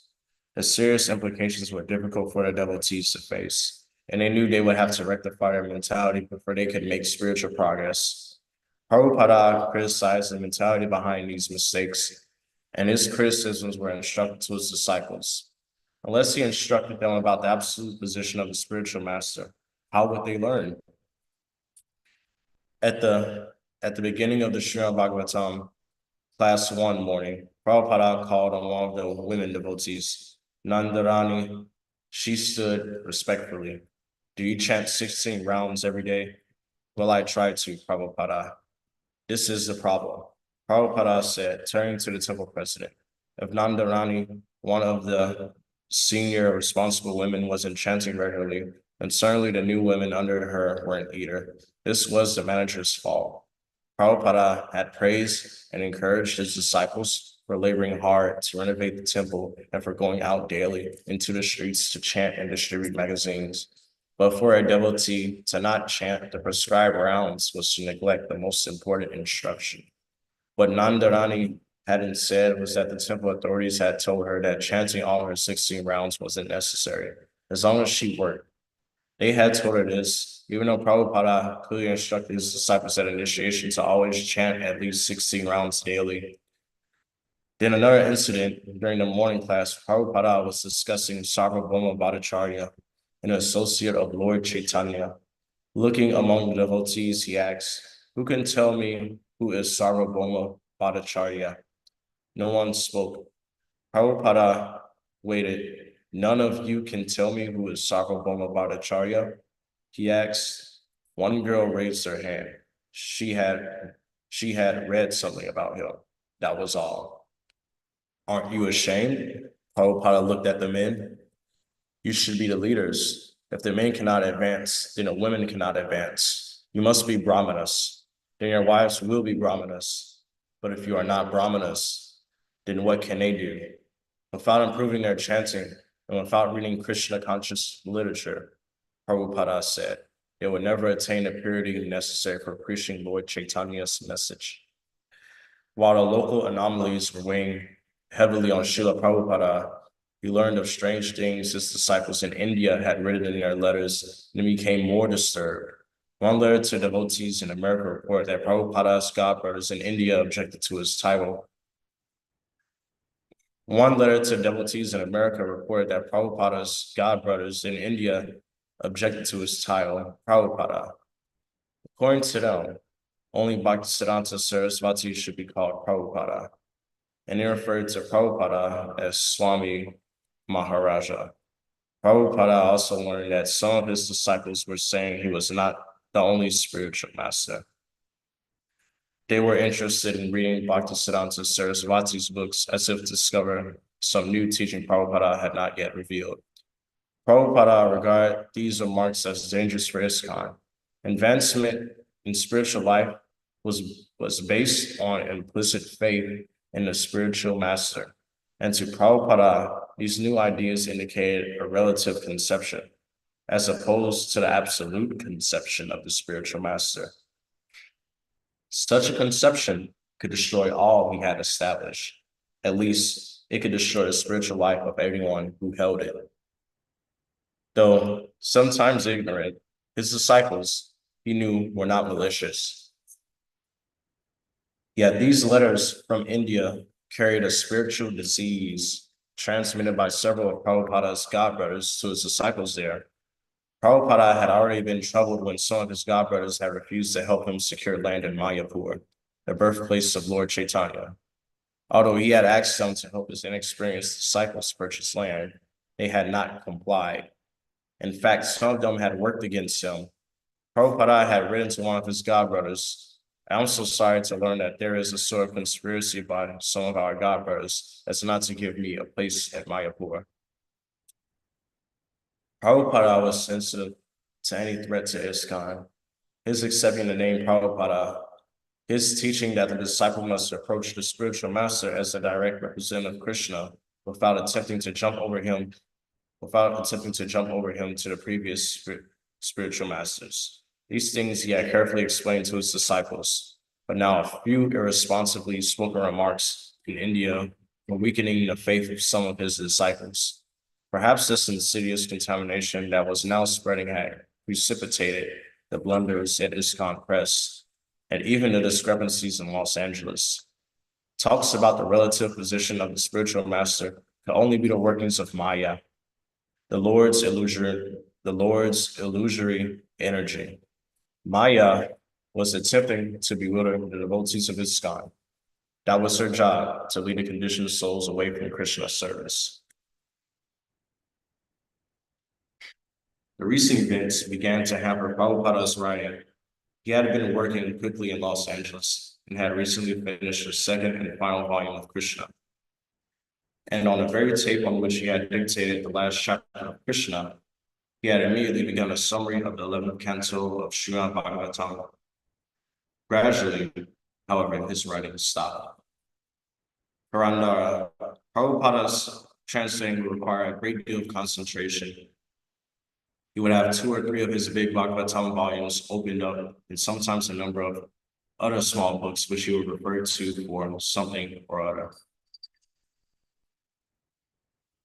He would sit wearing his glasses and speaking into his dictating machine, and he would be completely absorbed in reading. Sometimes he would make a brief note. then into one of his books, then open another book, turn back to another page, make a note, and then dictate. It required a great deal of concentration.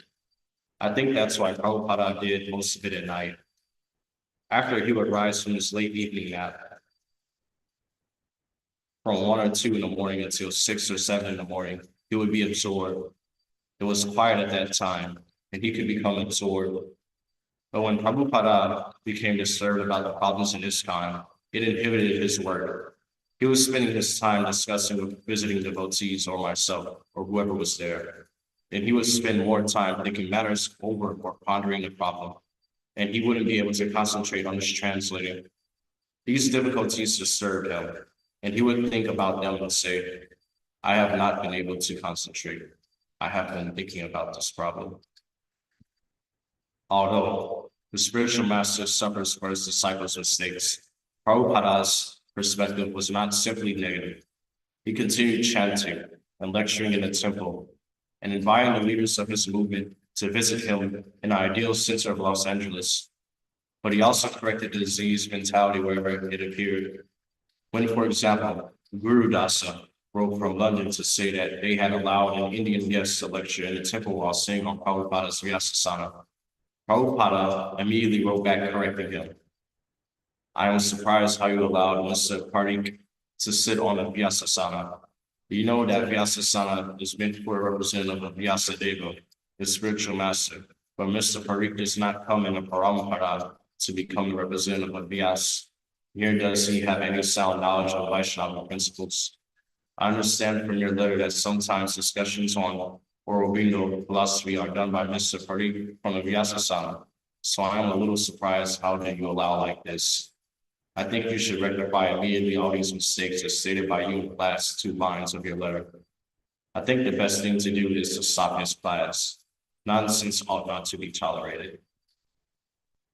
In a letter from Paris, Tamala Krishna asks Prabhupada philosophical questions about the perfection of the spiritual master, and Prabhupada answered fully but sternly.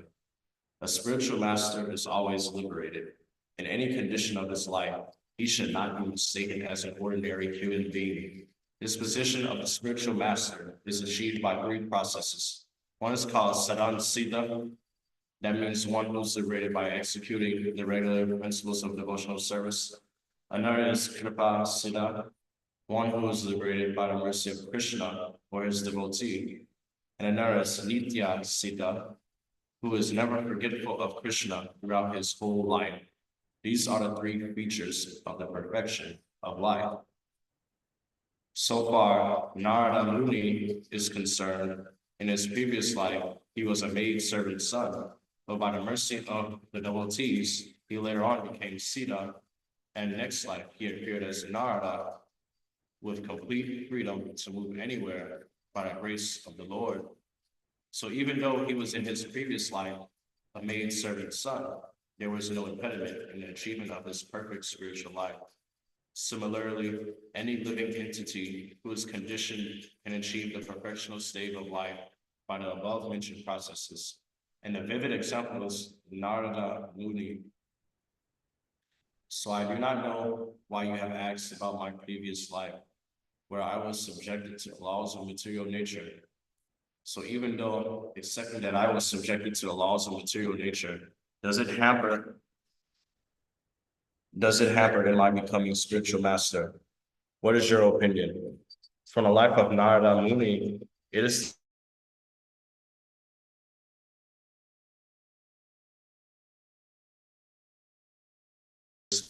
this law is applicable not only to the spiritual master, but to every living entity. So far, I am concerned. I cannot say what I was in my previous life, but one great astrologer calculated that I was previously a physician and my life was sinless.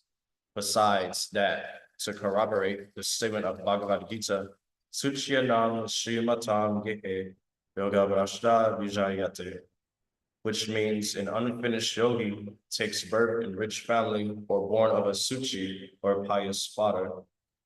By the grace of Krishna, I got these 2 opportunities in the present life to be born of a pious father and brought up in one of the richest aristocratic families of Calcutta, Kashinatha Muni. The Radha Krishna deity in his family called me to meet him. And therefore, last time when I was in Calcutta, I stayed in that temple along with my American disciples.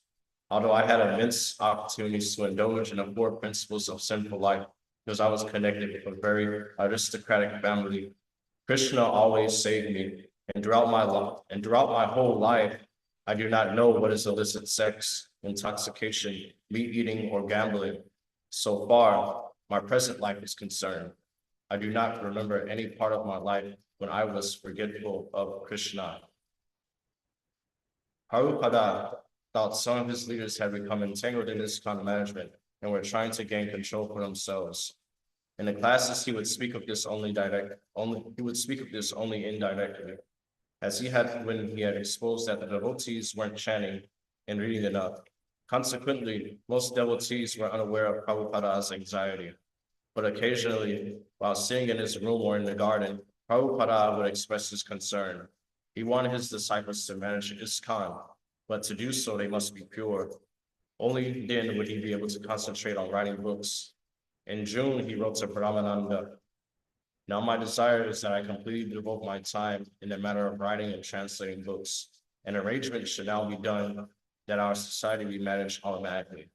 I think we should have a central governing body for dealing with important matters.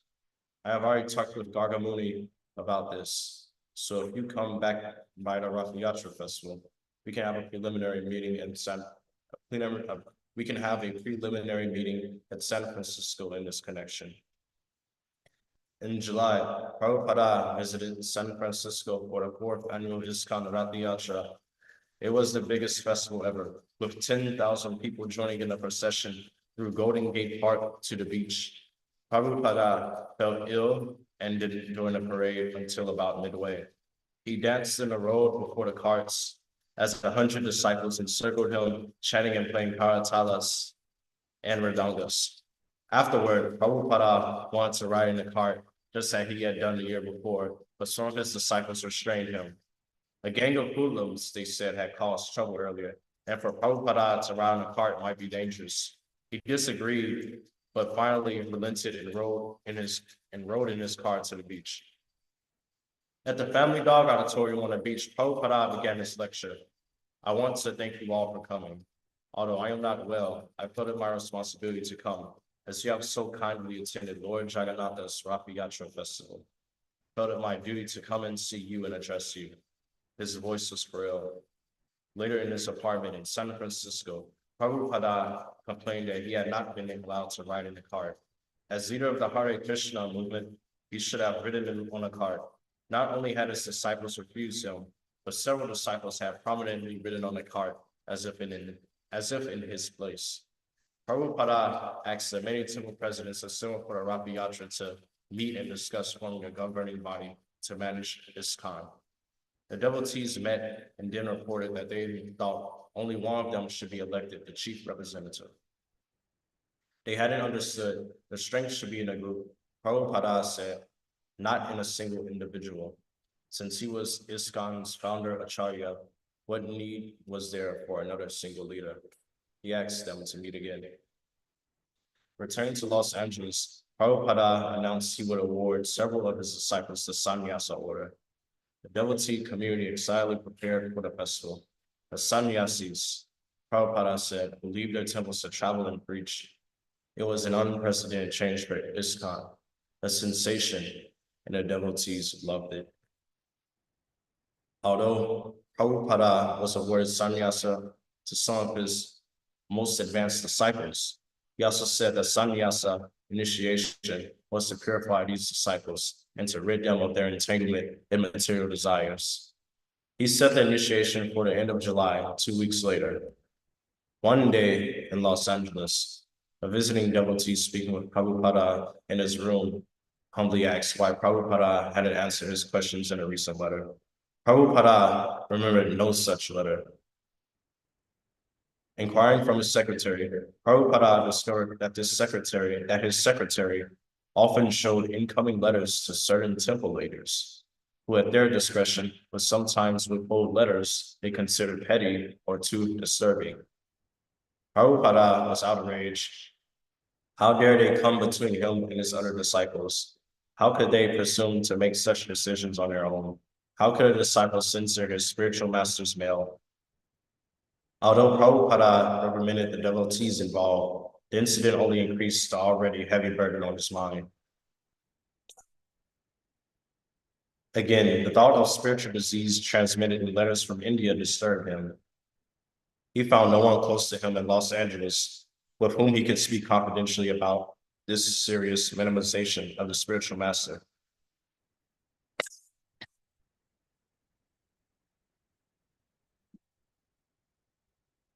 As his anxiety affected him bodily, he fell ill and stopped eating. Karandara, I heard some things. When the spirit of going on, it had all been glossed over.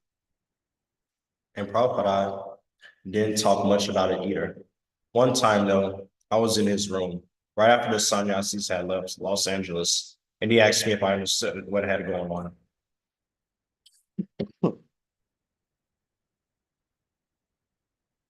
I said, well, I think so, but I didn't really know very much.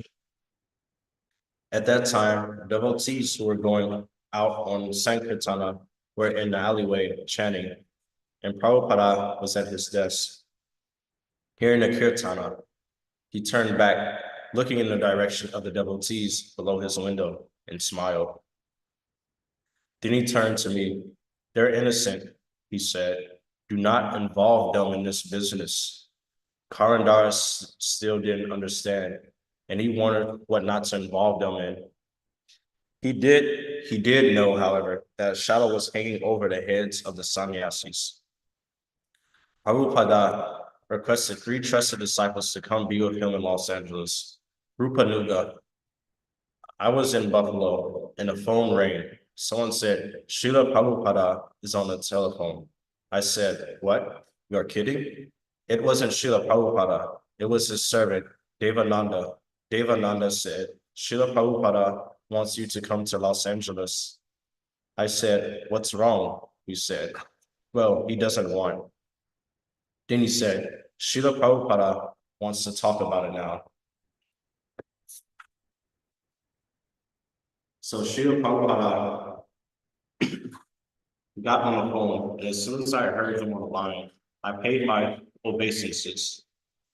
Then I said, Śrila Prabhupada, what's wrong? He said, you didn't know I was ill. I said, no. He said, you should come immediately.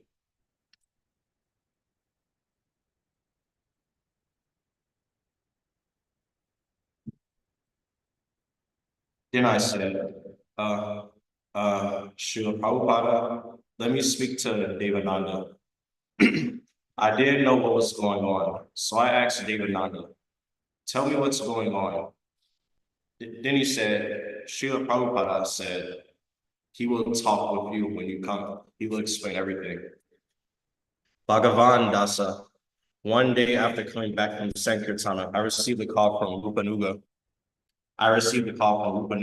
Who told me he was on his way to Los Angeles. Having received a call from Prabhupada that there was some disturbance there. He couldn't tell me more, but he said he would call me when he returned. This set my mind reeling. I sat in the chair, hot and sweaty, after coming back from Sankirtana. My mind absorbed in thinking of Prabhupada and what could be going on. I called Los Angeles to talk to Prabhupada's secretary, Devananda, who told me he couldn't really say anything at that point. I was hoping somehow or other I would get more information of the situation. But after waiting some time, I went in to take my shower. I was in the shower when all of a sudden someone banged on the door. Prabhupada is on the telephone. He wants to speak with you. I was sure that there was some misunderstanding. How is it possible that the spiritual master could be on the telephone? Anyway, I ran out of the shower, all wet, and picked up the telephone and said hello.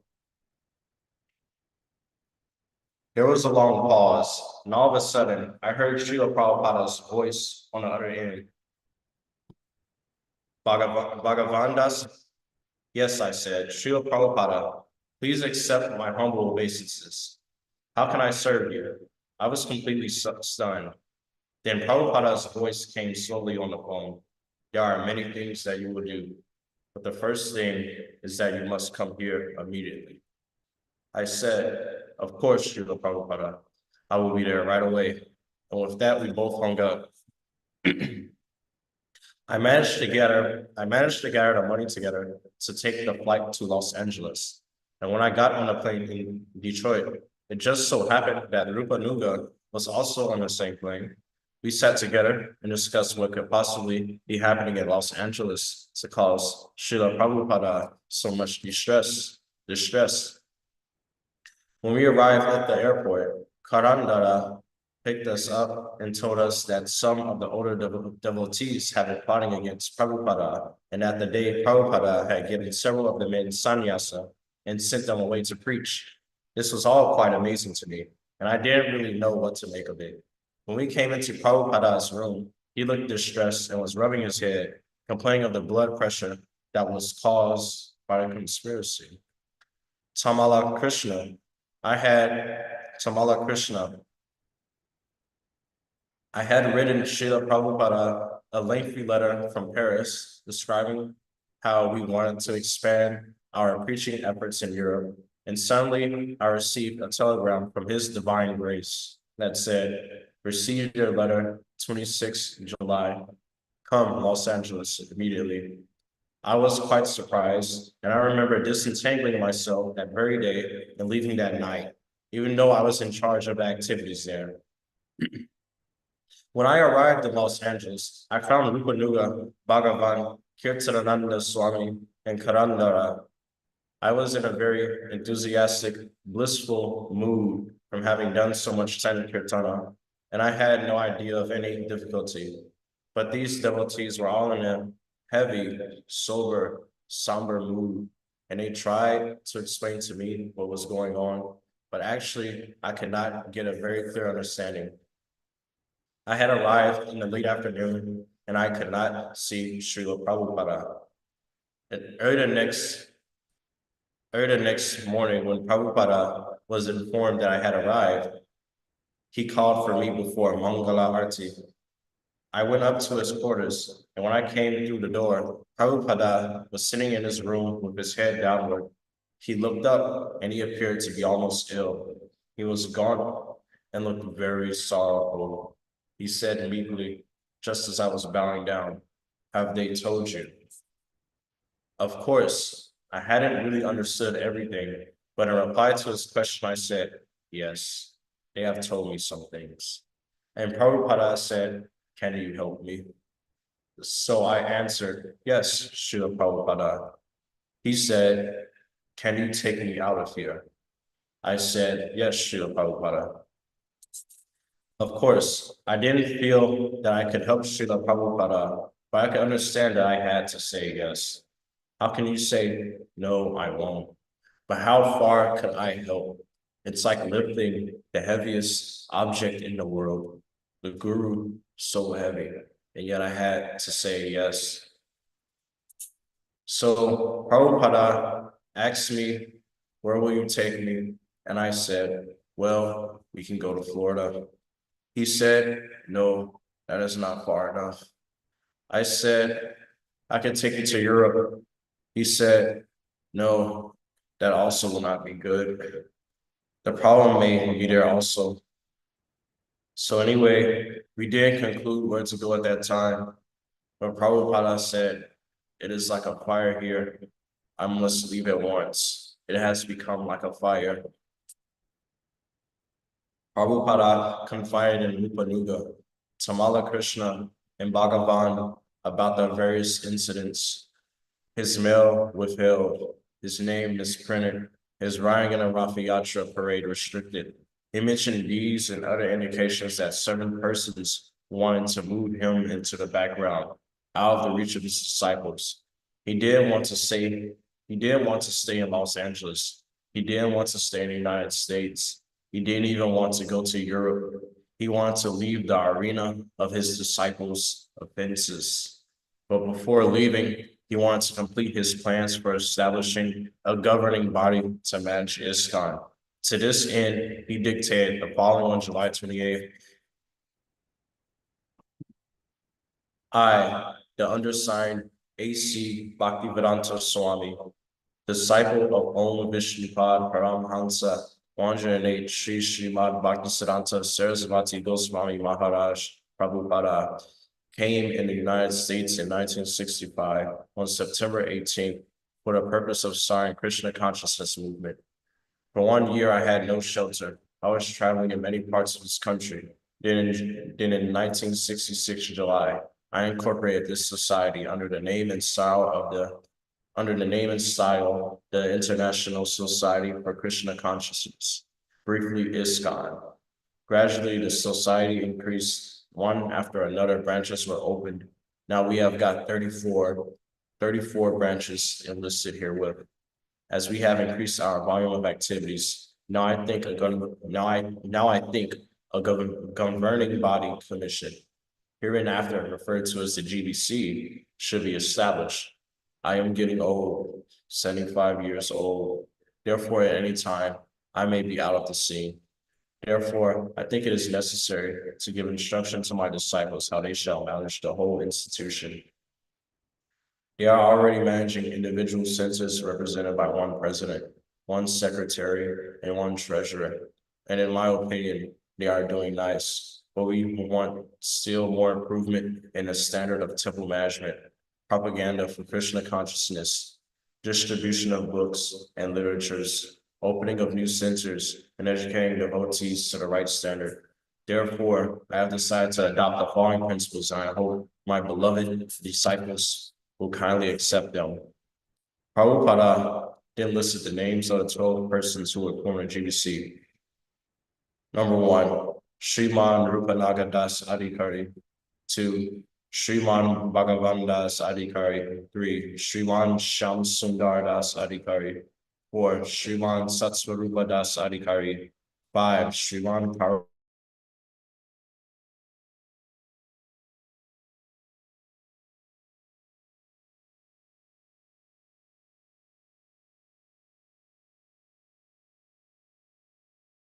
Ali Mardan Das Brahmachari. 10, Sriman Jagadisha Das Hari. 11, Sriman Hayagriva Das Adhikari. 12, Sriman Krishna Das Adhikari. These personalities are now considered as my direct representatives.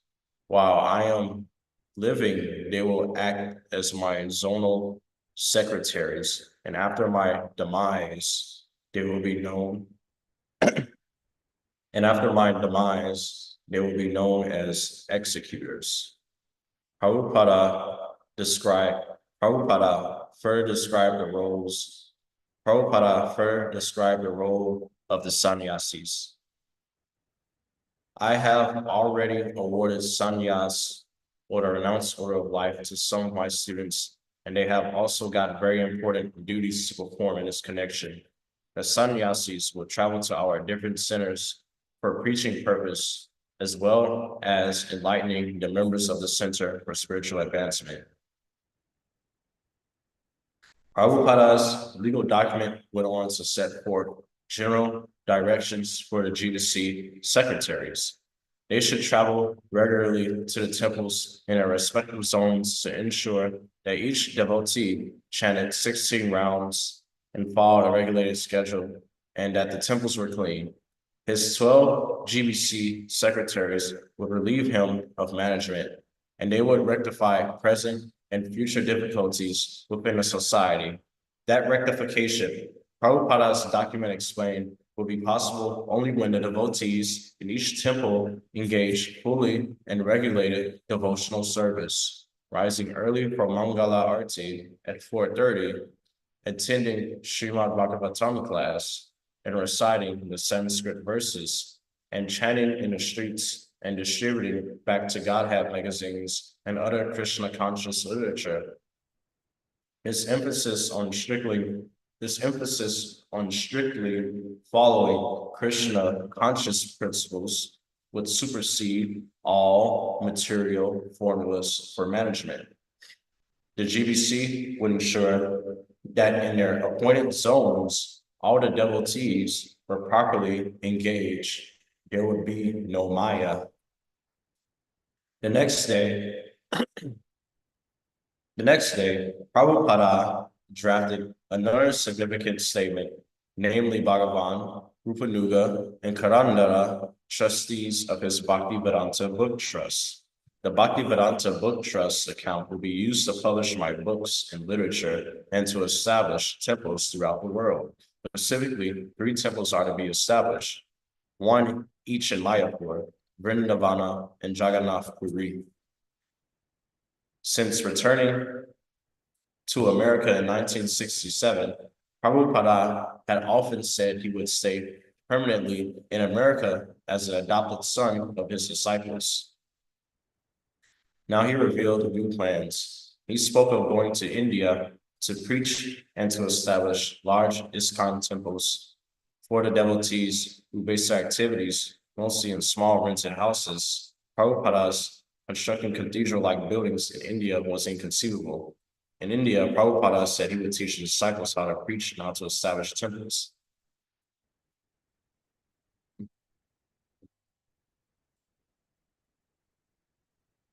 In India, Prabhupada said he would teach his disciples how to preach and how to establish temples. Prabhupada picked a team, including 2 newly initiated sannyasis, to accompany him to India. In the future, he said, more disciples could join him, for India will become an important field for Krishna consciousness. Prabhupada wrote Satsvarupa and Uddhava in Boston. You are all my children, and I love my American boys and girls who are sent to me by my spiritual master, and I have accepted them as my disciples. Before coming to your country, I took sannyas in 1959. I was publishing BTG since 1944. After taking sannyas, I was more engaged in writing my books, without any attempt to construct temples or to make disciples like my other god brothers in India. I was not very much interested in these matters because my Guru Maharaj liked very much publication of books than constructing big temples and creating some neophyte disciples. As soon as he saw that his neophyte disciples were increasing in number, he immediately decided to leave this world. To accept disciples means to take up the responsibility of absorbing the simple reaction of life of the disciple. At the present moment, in our ISKCON campus, politics and diplomacy has entered. Some of my beloved students, on whom I counted very much, have been involved in this matter, influenced by Maya. As such, there has been some activity which I consider as disrespectful. So I have decided to retire and divert attention to book writing and nothing more. On July 31st, Prabhupada wrote Ramananda and Gargamuni, explaining why he was leaving for India. In order to set example to my other sannyasi students, I am personally going to Japan with a party of 3 other sannyasi students. Although it is beyond my physical condition, still, I am going out so that you may learn a responsibility of sannyas. I am fervently appealing to you all not to create fracture in the solid body of the society. Please work conjointly, without any personal ambition. That will help the cause. It is the injunction of the Vedas that the spiritual master should not be treated as ordinary man. Even sometimes the spiritual master behaves like ordinary man. It is the duty of the disciple to accept him as a superhuman man. In the beginning of your letter, your comparison of the soldier and the commander is very appropriate. We are on a battlefield of Kurukshetra. One side Maya, the other side Krishna. So regular principles of a battlefield, namely to abide by the order of the commander, must be followed. Otherwise, it is impossible to direct the fighting capacity of the soldiers and thus defeat the opposing elements. Kindly, therefore, take courage.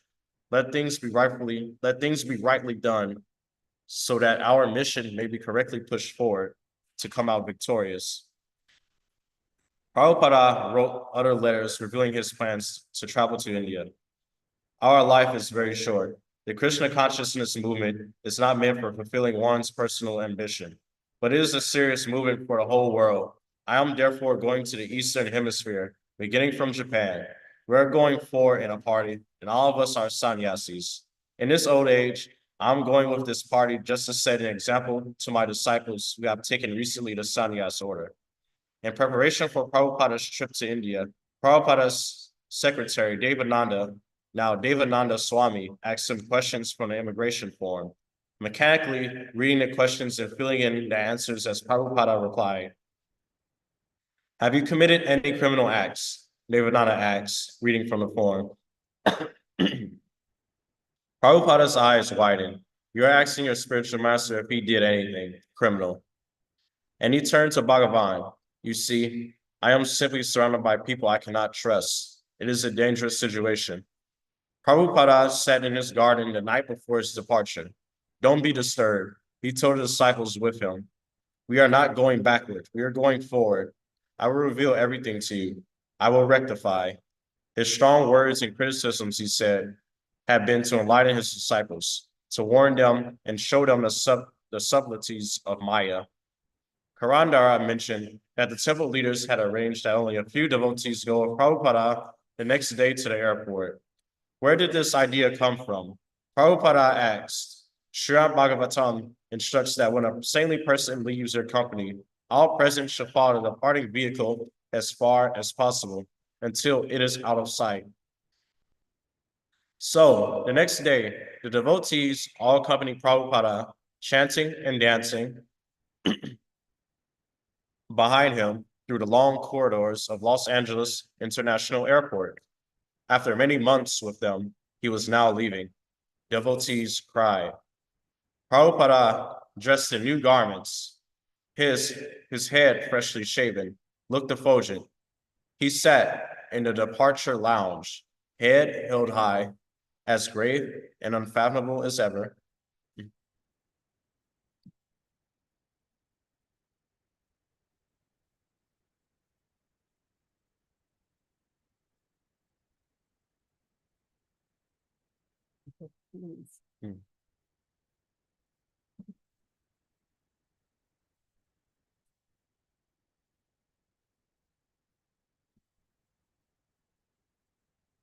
Grave and unfathomable as ever.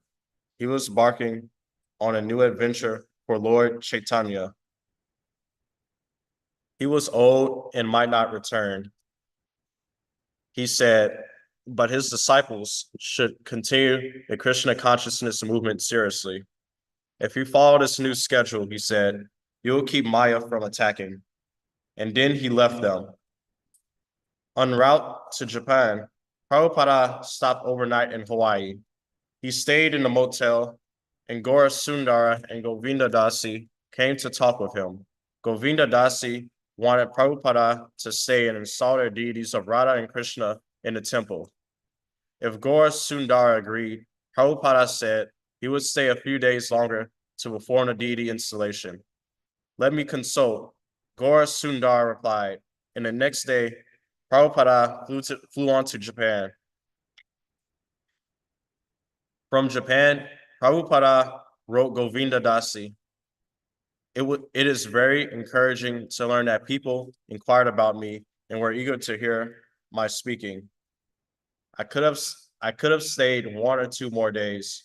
There was no hurry, but you did not make any arrangement.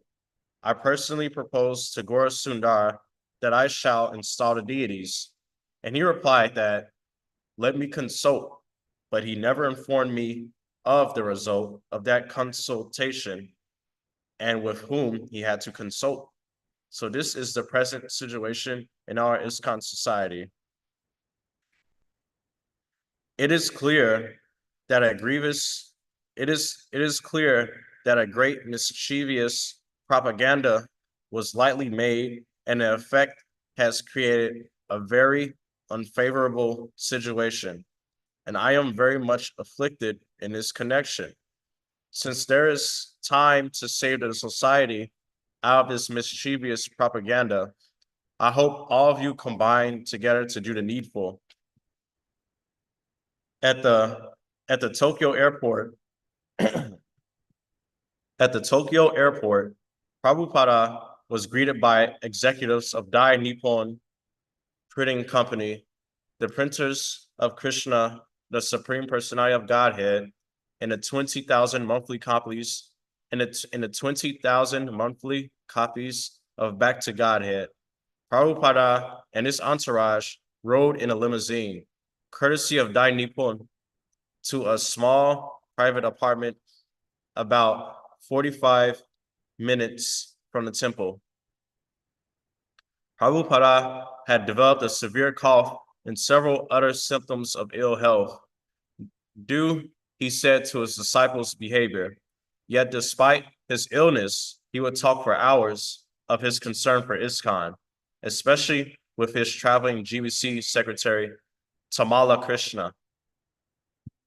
Soon after their arrival in Japan, Prabhupada's secretary received a disturbing call from a devotee attending the society-wide Janmashtami celebration at New Vrindavan. 4 of the newly initiated sannyasis had arrived, the devotee said, and were teaching a strange philosophy. Devotees were confused. Prabhupada had left America. The sannyasis were saying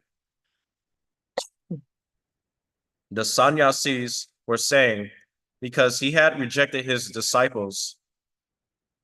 The sannyasis were blaming themselves and other disciples for not realizing that Prabhupada was actually Krishna. When Prabhupada heard this, he said, "That is why I did not go. I knew this would happen. This is impersonalism." He defined the Mayavada impersonal misconception of the Guru and Krishna. If one says that the Guru is God, or if the Guru himself says that he is God, that is Mayavada philosophy.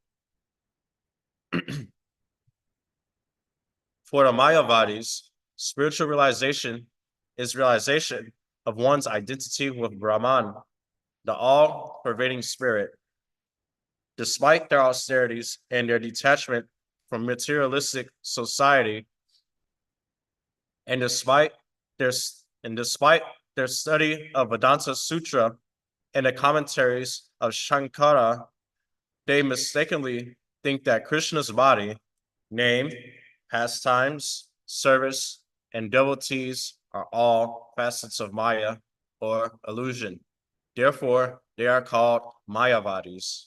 A Mayavada spiritual master does not reveal to his disciple the holy name of Krishna, the holy pastimes of Krishna, or the transcendental form of Krishna, since the Mayavadi considers all these Maya. Instead, the Guru explains the oneness of all things, teaching the disciple that the concept of separate existence and ego is illusion. The Mayavadis sometimes compare the Guru to a ladder.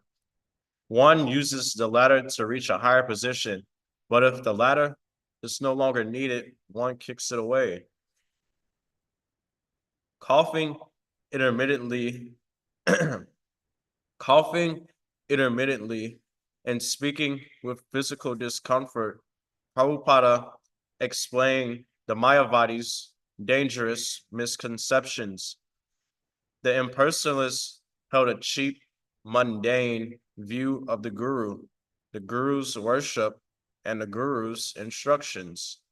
If one says that the Guru is God and God is not a person, then it follows logically that the Guru has no eternal personal relationship with his disciples. Ultimately, the disciple will become equal to the Guru, or in other words, he will realize that he too is God. Arguing from the Vedic scripture, Prabhupada refuted the Mayavadi's claims.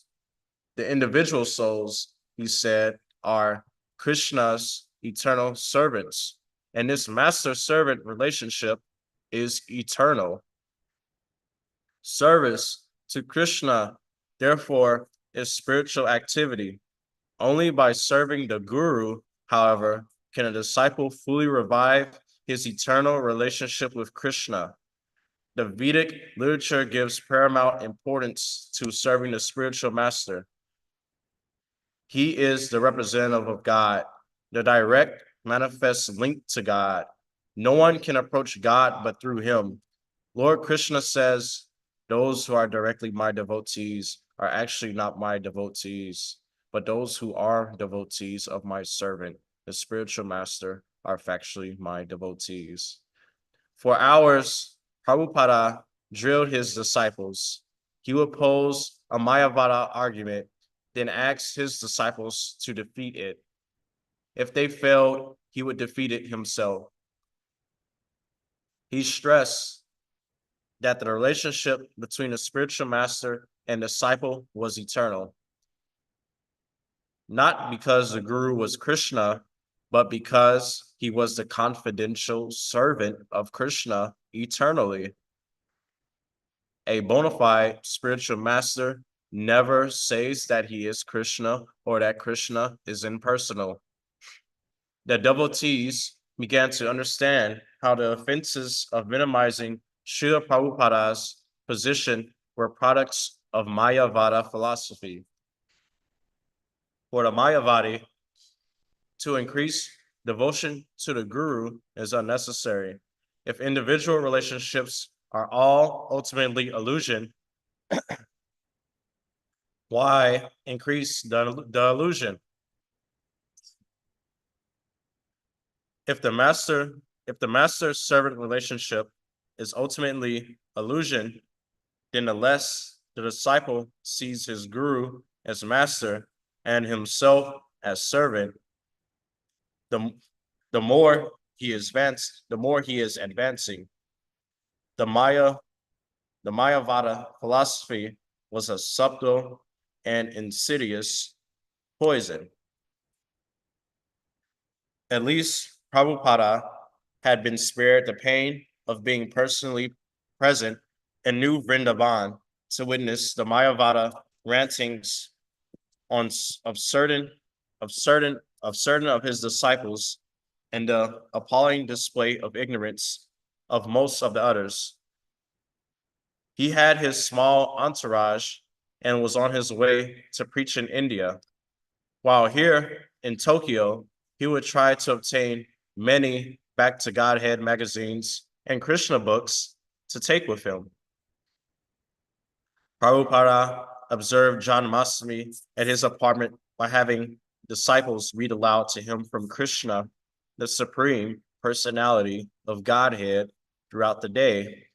If they kept reading, he said, they might be able to finish the book in one day. The devotees had decorated Prabhupada's room with leaves and flowers strung from the ceiling and along the walls. And Prabhupada sat on a thin mattress behind his low desk, hearing the pastimes of Krishna. At 9 p.m., after fasting all day, the devotees were still reading to him.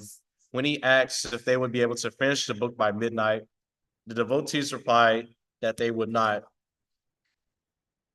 Then you stop and I will read.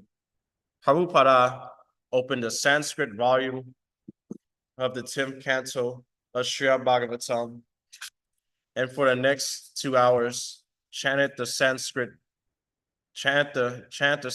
verses. You cannot understand the Sanskrit, he said, but I know you can feel. The verses are so potent that just by hearing, one can be purified.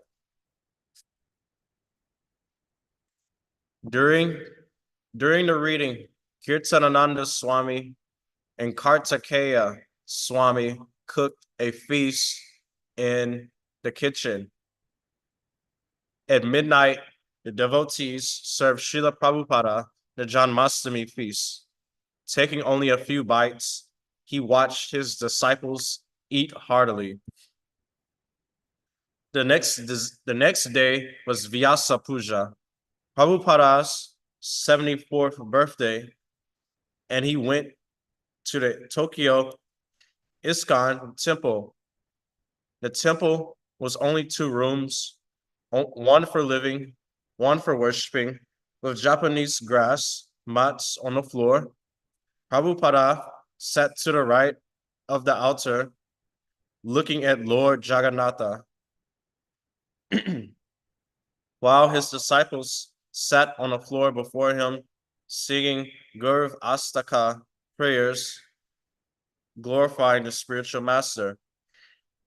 None of them, however, knew exactly how to conduct the Vyasa Puja ceremony, and after a while, they ended the kirtana. In the painfully awkward moments that followed, the devotees realized they were supposed to do something special, but what? Prabhupada appeared angry. Don't you have Pushpa Yatra? Isn't prasadam ready? The devotees looked at one another. This is not Vyasa Puja, Prabhupada said.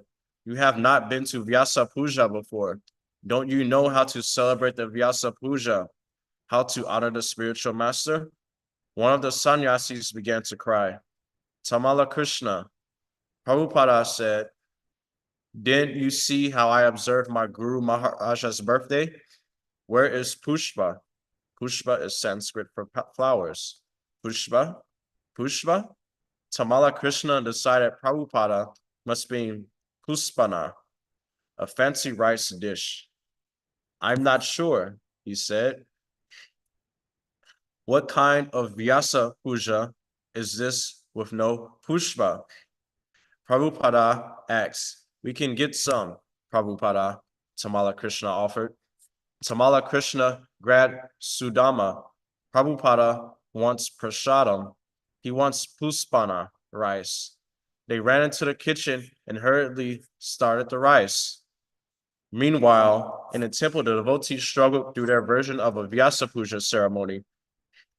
Kirtanananda Swami stood and began to read aloud from the introduction of Krishna, the Reservoir of Pleasure, which included a short biography of Prabhupada.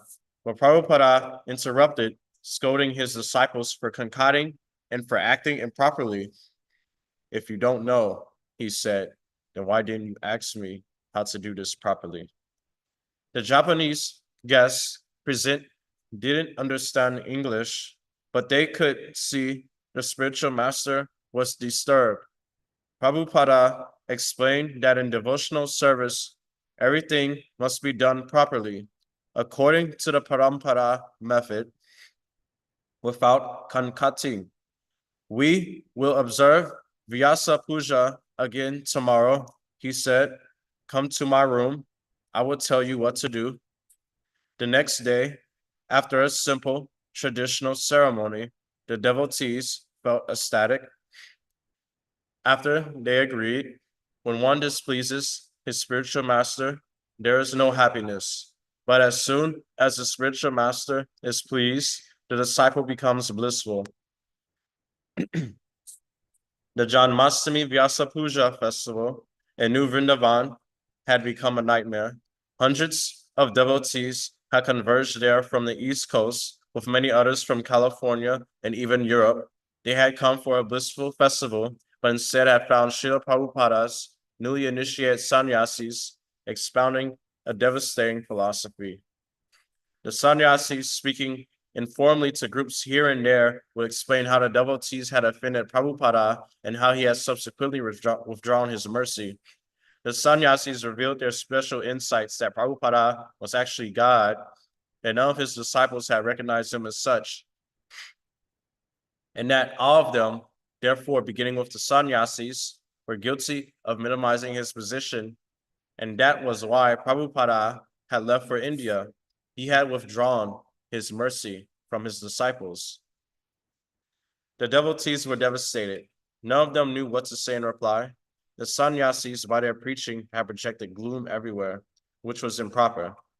They said everyone should feel guilty and realize that they had lost the grace of their spiritual master. No use trying to cheer one another up by chanting Hare Krishna or eating a feast. Everyone should accept the bitter medicine.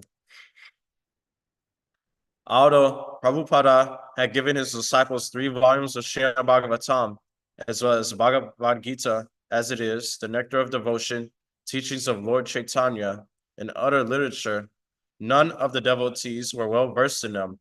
Many devotees wondered if the philosophy the sannyasis were preaching was correct, but none of them knew enough of the scriptures to immediately refute it. The devotees turned to the new GBC men, Prabhupada's appointed leaders and guardians of ISKCON. GBC, along with other senior devotees, began carefully searching through Prabhupada's books to ascertain exactly what he had said about the position of the spiritual master. Then Hayagriva announced that a letter had just arrived from Śrila Prabhupada in Tokyo. As soon as the devotees all gathered under the pavilion roof to hear, Hayagriva read aloud, "My dear sons and daughters," and then Prabhupada listed almost all the new Vrindavan residents. The devotees immediately felt a wave of hope just to hear Prabhupada say, "My dear sons and daughters," was a great relief. Hayagriva continued to read, "Please accept my blessings." Prabhupada hadn't rejected them. The letter went on to say that Śrila Prabhupada was pleased with the work of the new Vrindavan devotees, and he promised to come and visit them. Soon he would send for other devotees to join him in India. He said, as he described what preaching in India would be like, the devotees became caught up in the momentum of Śrila Prabhupada's preaching spirit. They cheered, they felt blissful. Then Prabhupada specifically referred to the difficulty facing ISKCON, purge out of New Vrindavan, the non-Vrindavan atmosphere that has entered. His letter turned the tide against the Mayavada teachings. The GBC then called a meeting of all disciples in the temple room. Reading selections from the Nectar of Devotion, they established that the spiritual master, although not God, should be honored as much as God because he is the confidential servant of God. Several senior devotees spoke their heart's convictions, citing examples from their association with Prabhupada to prove that he had not rejected them. He was too kind. The sannyasis might feel rejected because of their own guilt, someone said, but they should not project their guilt on others. The false teachings, however, had dealt a blow from which many devotees would need time to recover.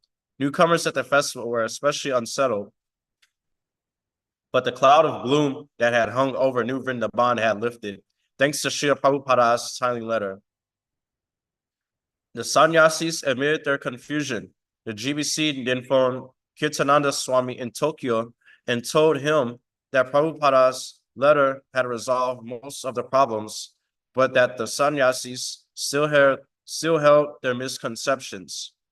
Hearing this, Prabhupada felt his suspicions confirmed. Certain disciples had been contaminated by the poisonous philosophy from India. Consequently, material desires for power and control had overwhelmed them, even in Prabhupada's presence.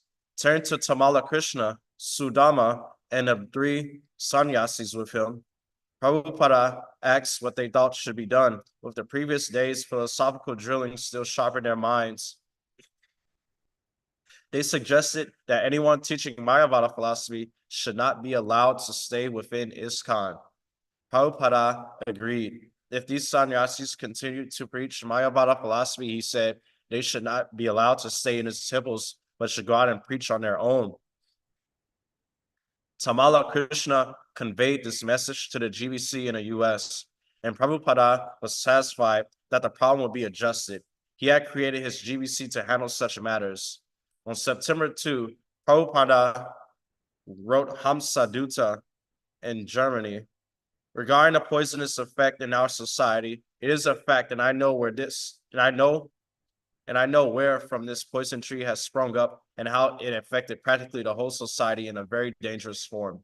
But it does not matter. Prahlad Maharaj was administered poison, but it did not act. Similarly, Lord Krishna and the Pandavas were administered poison and it did not act. I think in the same way, Parampara system that the poison administered to our society would not act if some of our students were as good as Prahlad Maharaj. I have therefore given the administrative power to the governing body commission.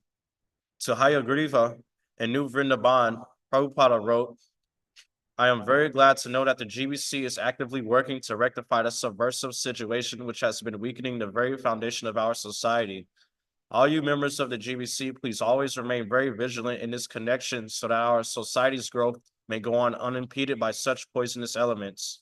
Your preaching in New Vrindavan, as well as intensified study of our literatures with seriousness, is very much encouraging. Please continue this program with vigor and reestablish the solidity of our movement. From the beginning, I was strongly against the impersonalists, and all my books stressed on this point. So my oral instruction, as well as my books, are all at your service. Now your GBC, consult them and get a clear and strong idea. There will be no more disturbance. The 4 sannyasis may bark, but still the caravan will pass. Prabhupada wrote Satsvarupa in Boston. I am very glad to know that you are not affected by the propaganda of the sannyasis. That I am displeased with all the members of the society. I am never displeased with any member. The worst was over. Prabhupada thought, for months, this problem had upset him and his writing. Relentlessly, he had instructed his disciples for their own benefit and for the benefit of his movement. The disease had taken its toll, and that was unfortunate, but the devotees were being forced to turn to Prabhupada's books and apply their teachings, and that was a positive outcome. Now they should clearly understand the position of the spiritual master and never again be led astray by false philosophies or sentiment. Prabhupada's main business in Tokyo was Dai Nippon. Considering him an important author and venerable religious monk, they had provided him a car and apartment. Each morning, they sent a private car to drive Prabhupada to Imperial Palace Park, where he could take his morning walk. Prabhupada liked the neatly planted trees and gravel walks, and he appreciated the habits of the Japanese people.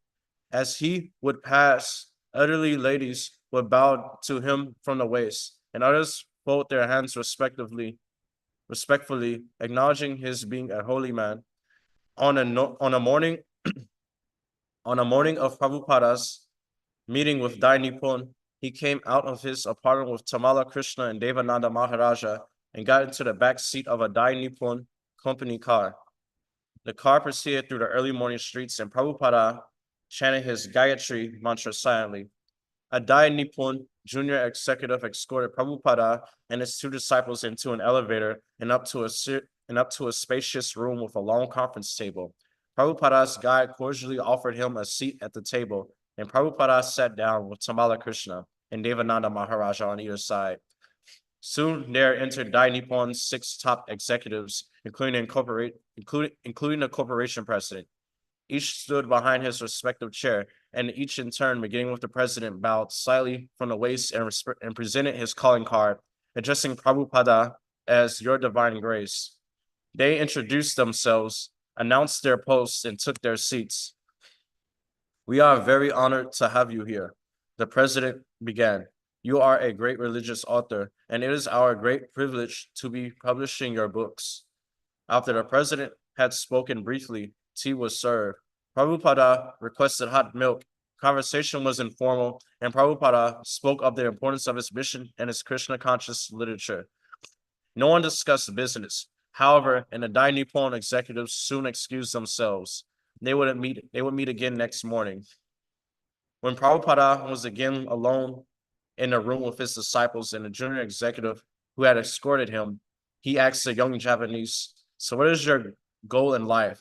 By way of answer, the man gathered up all the business cards that lay scattered before Prabhupada on a table and stacked them, with the presidents on top. Then the first vice presidents and so on, putting his own card in its place on the bottom.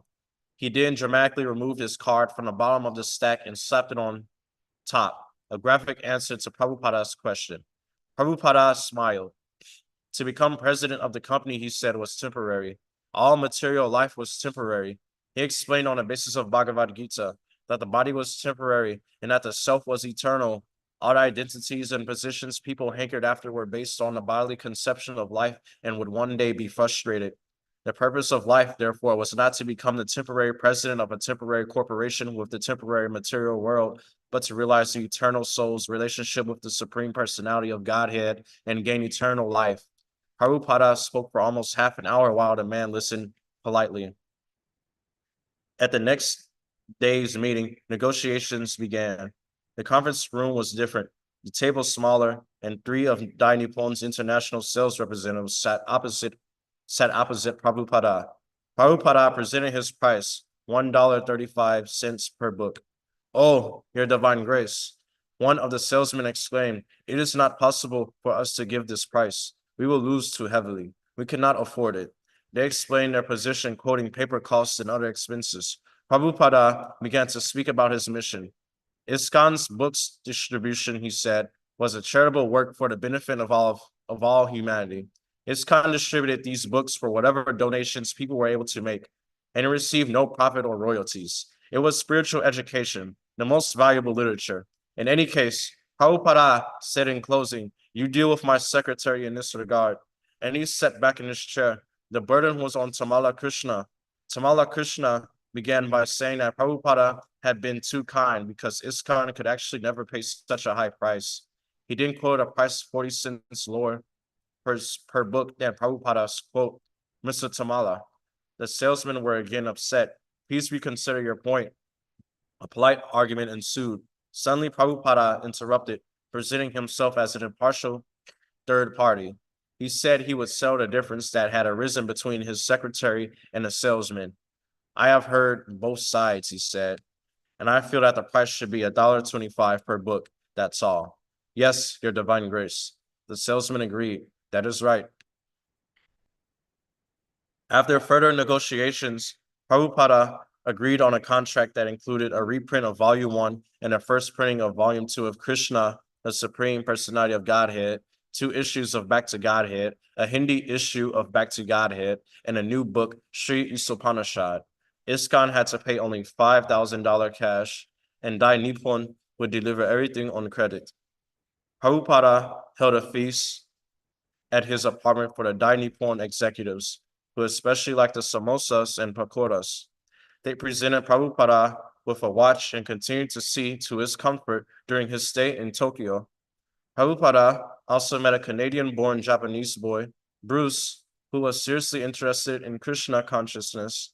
Prabhupada invited him to come and join him in India, and the boy eagerly agreed.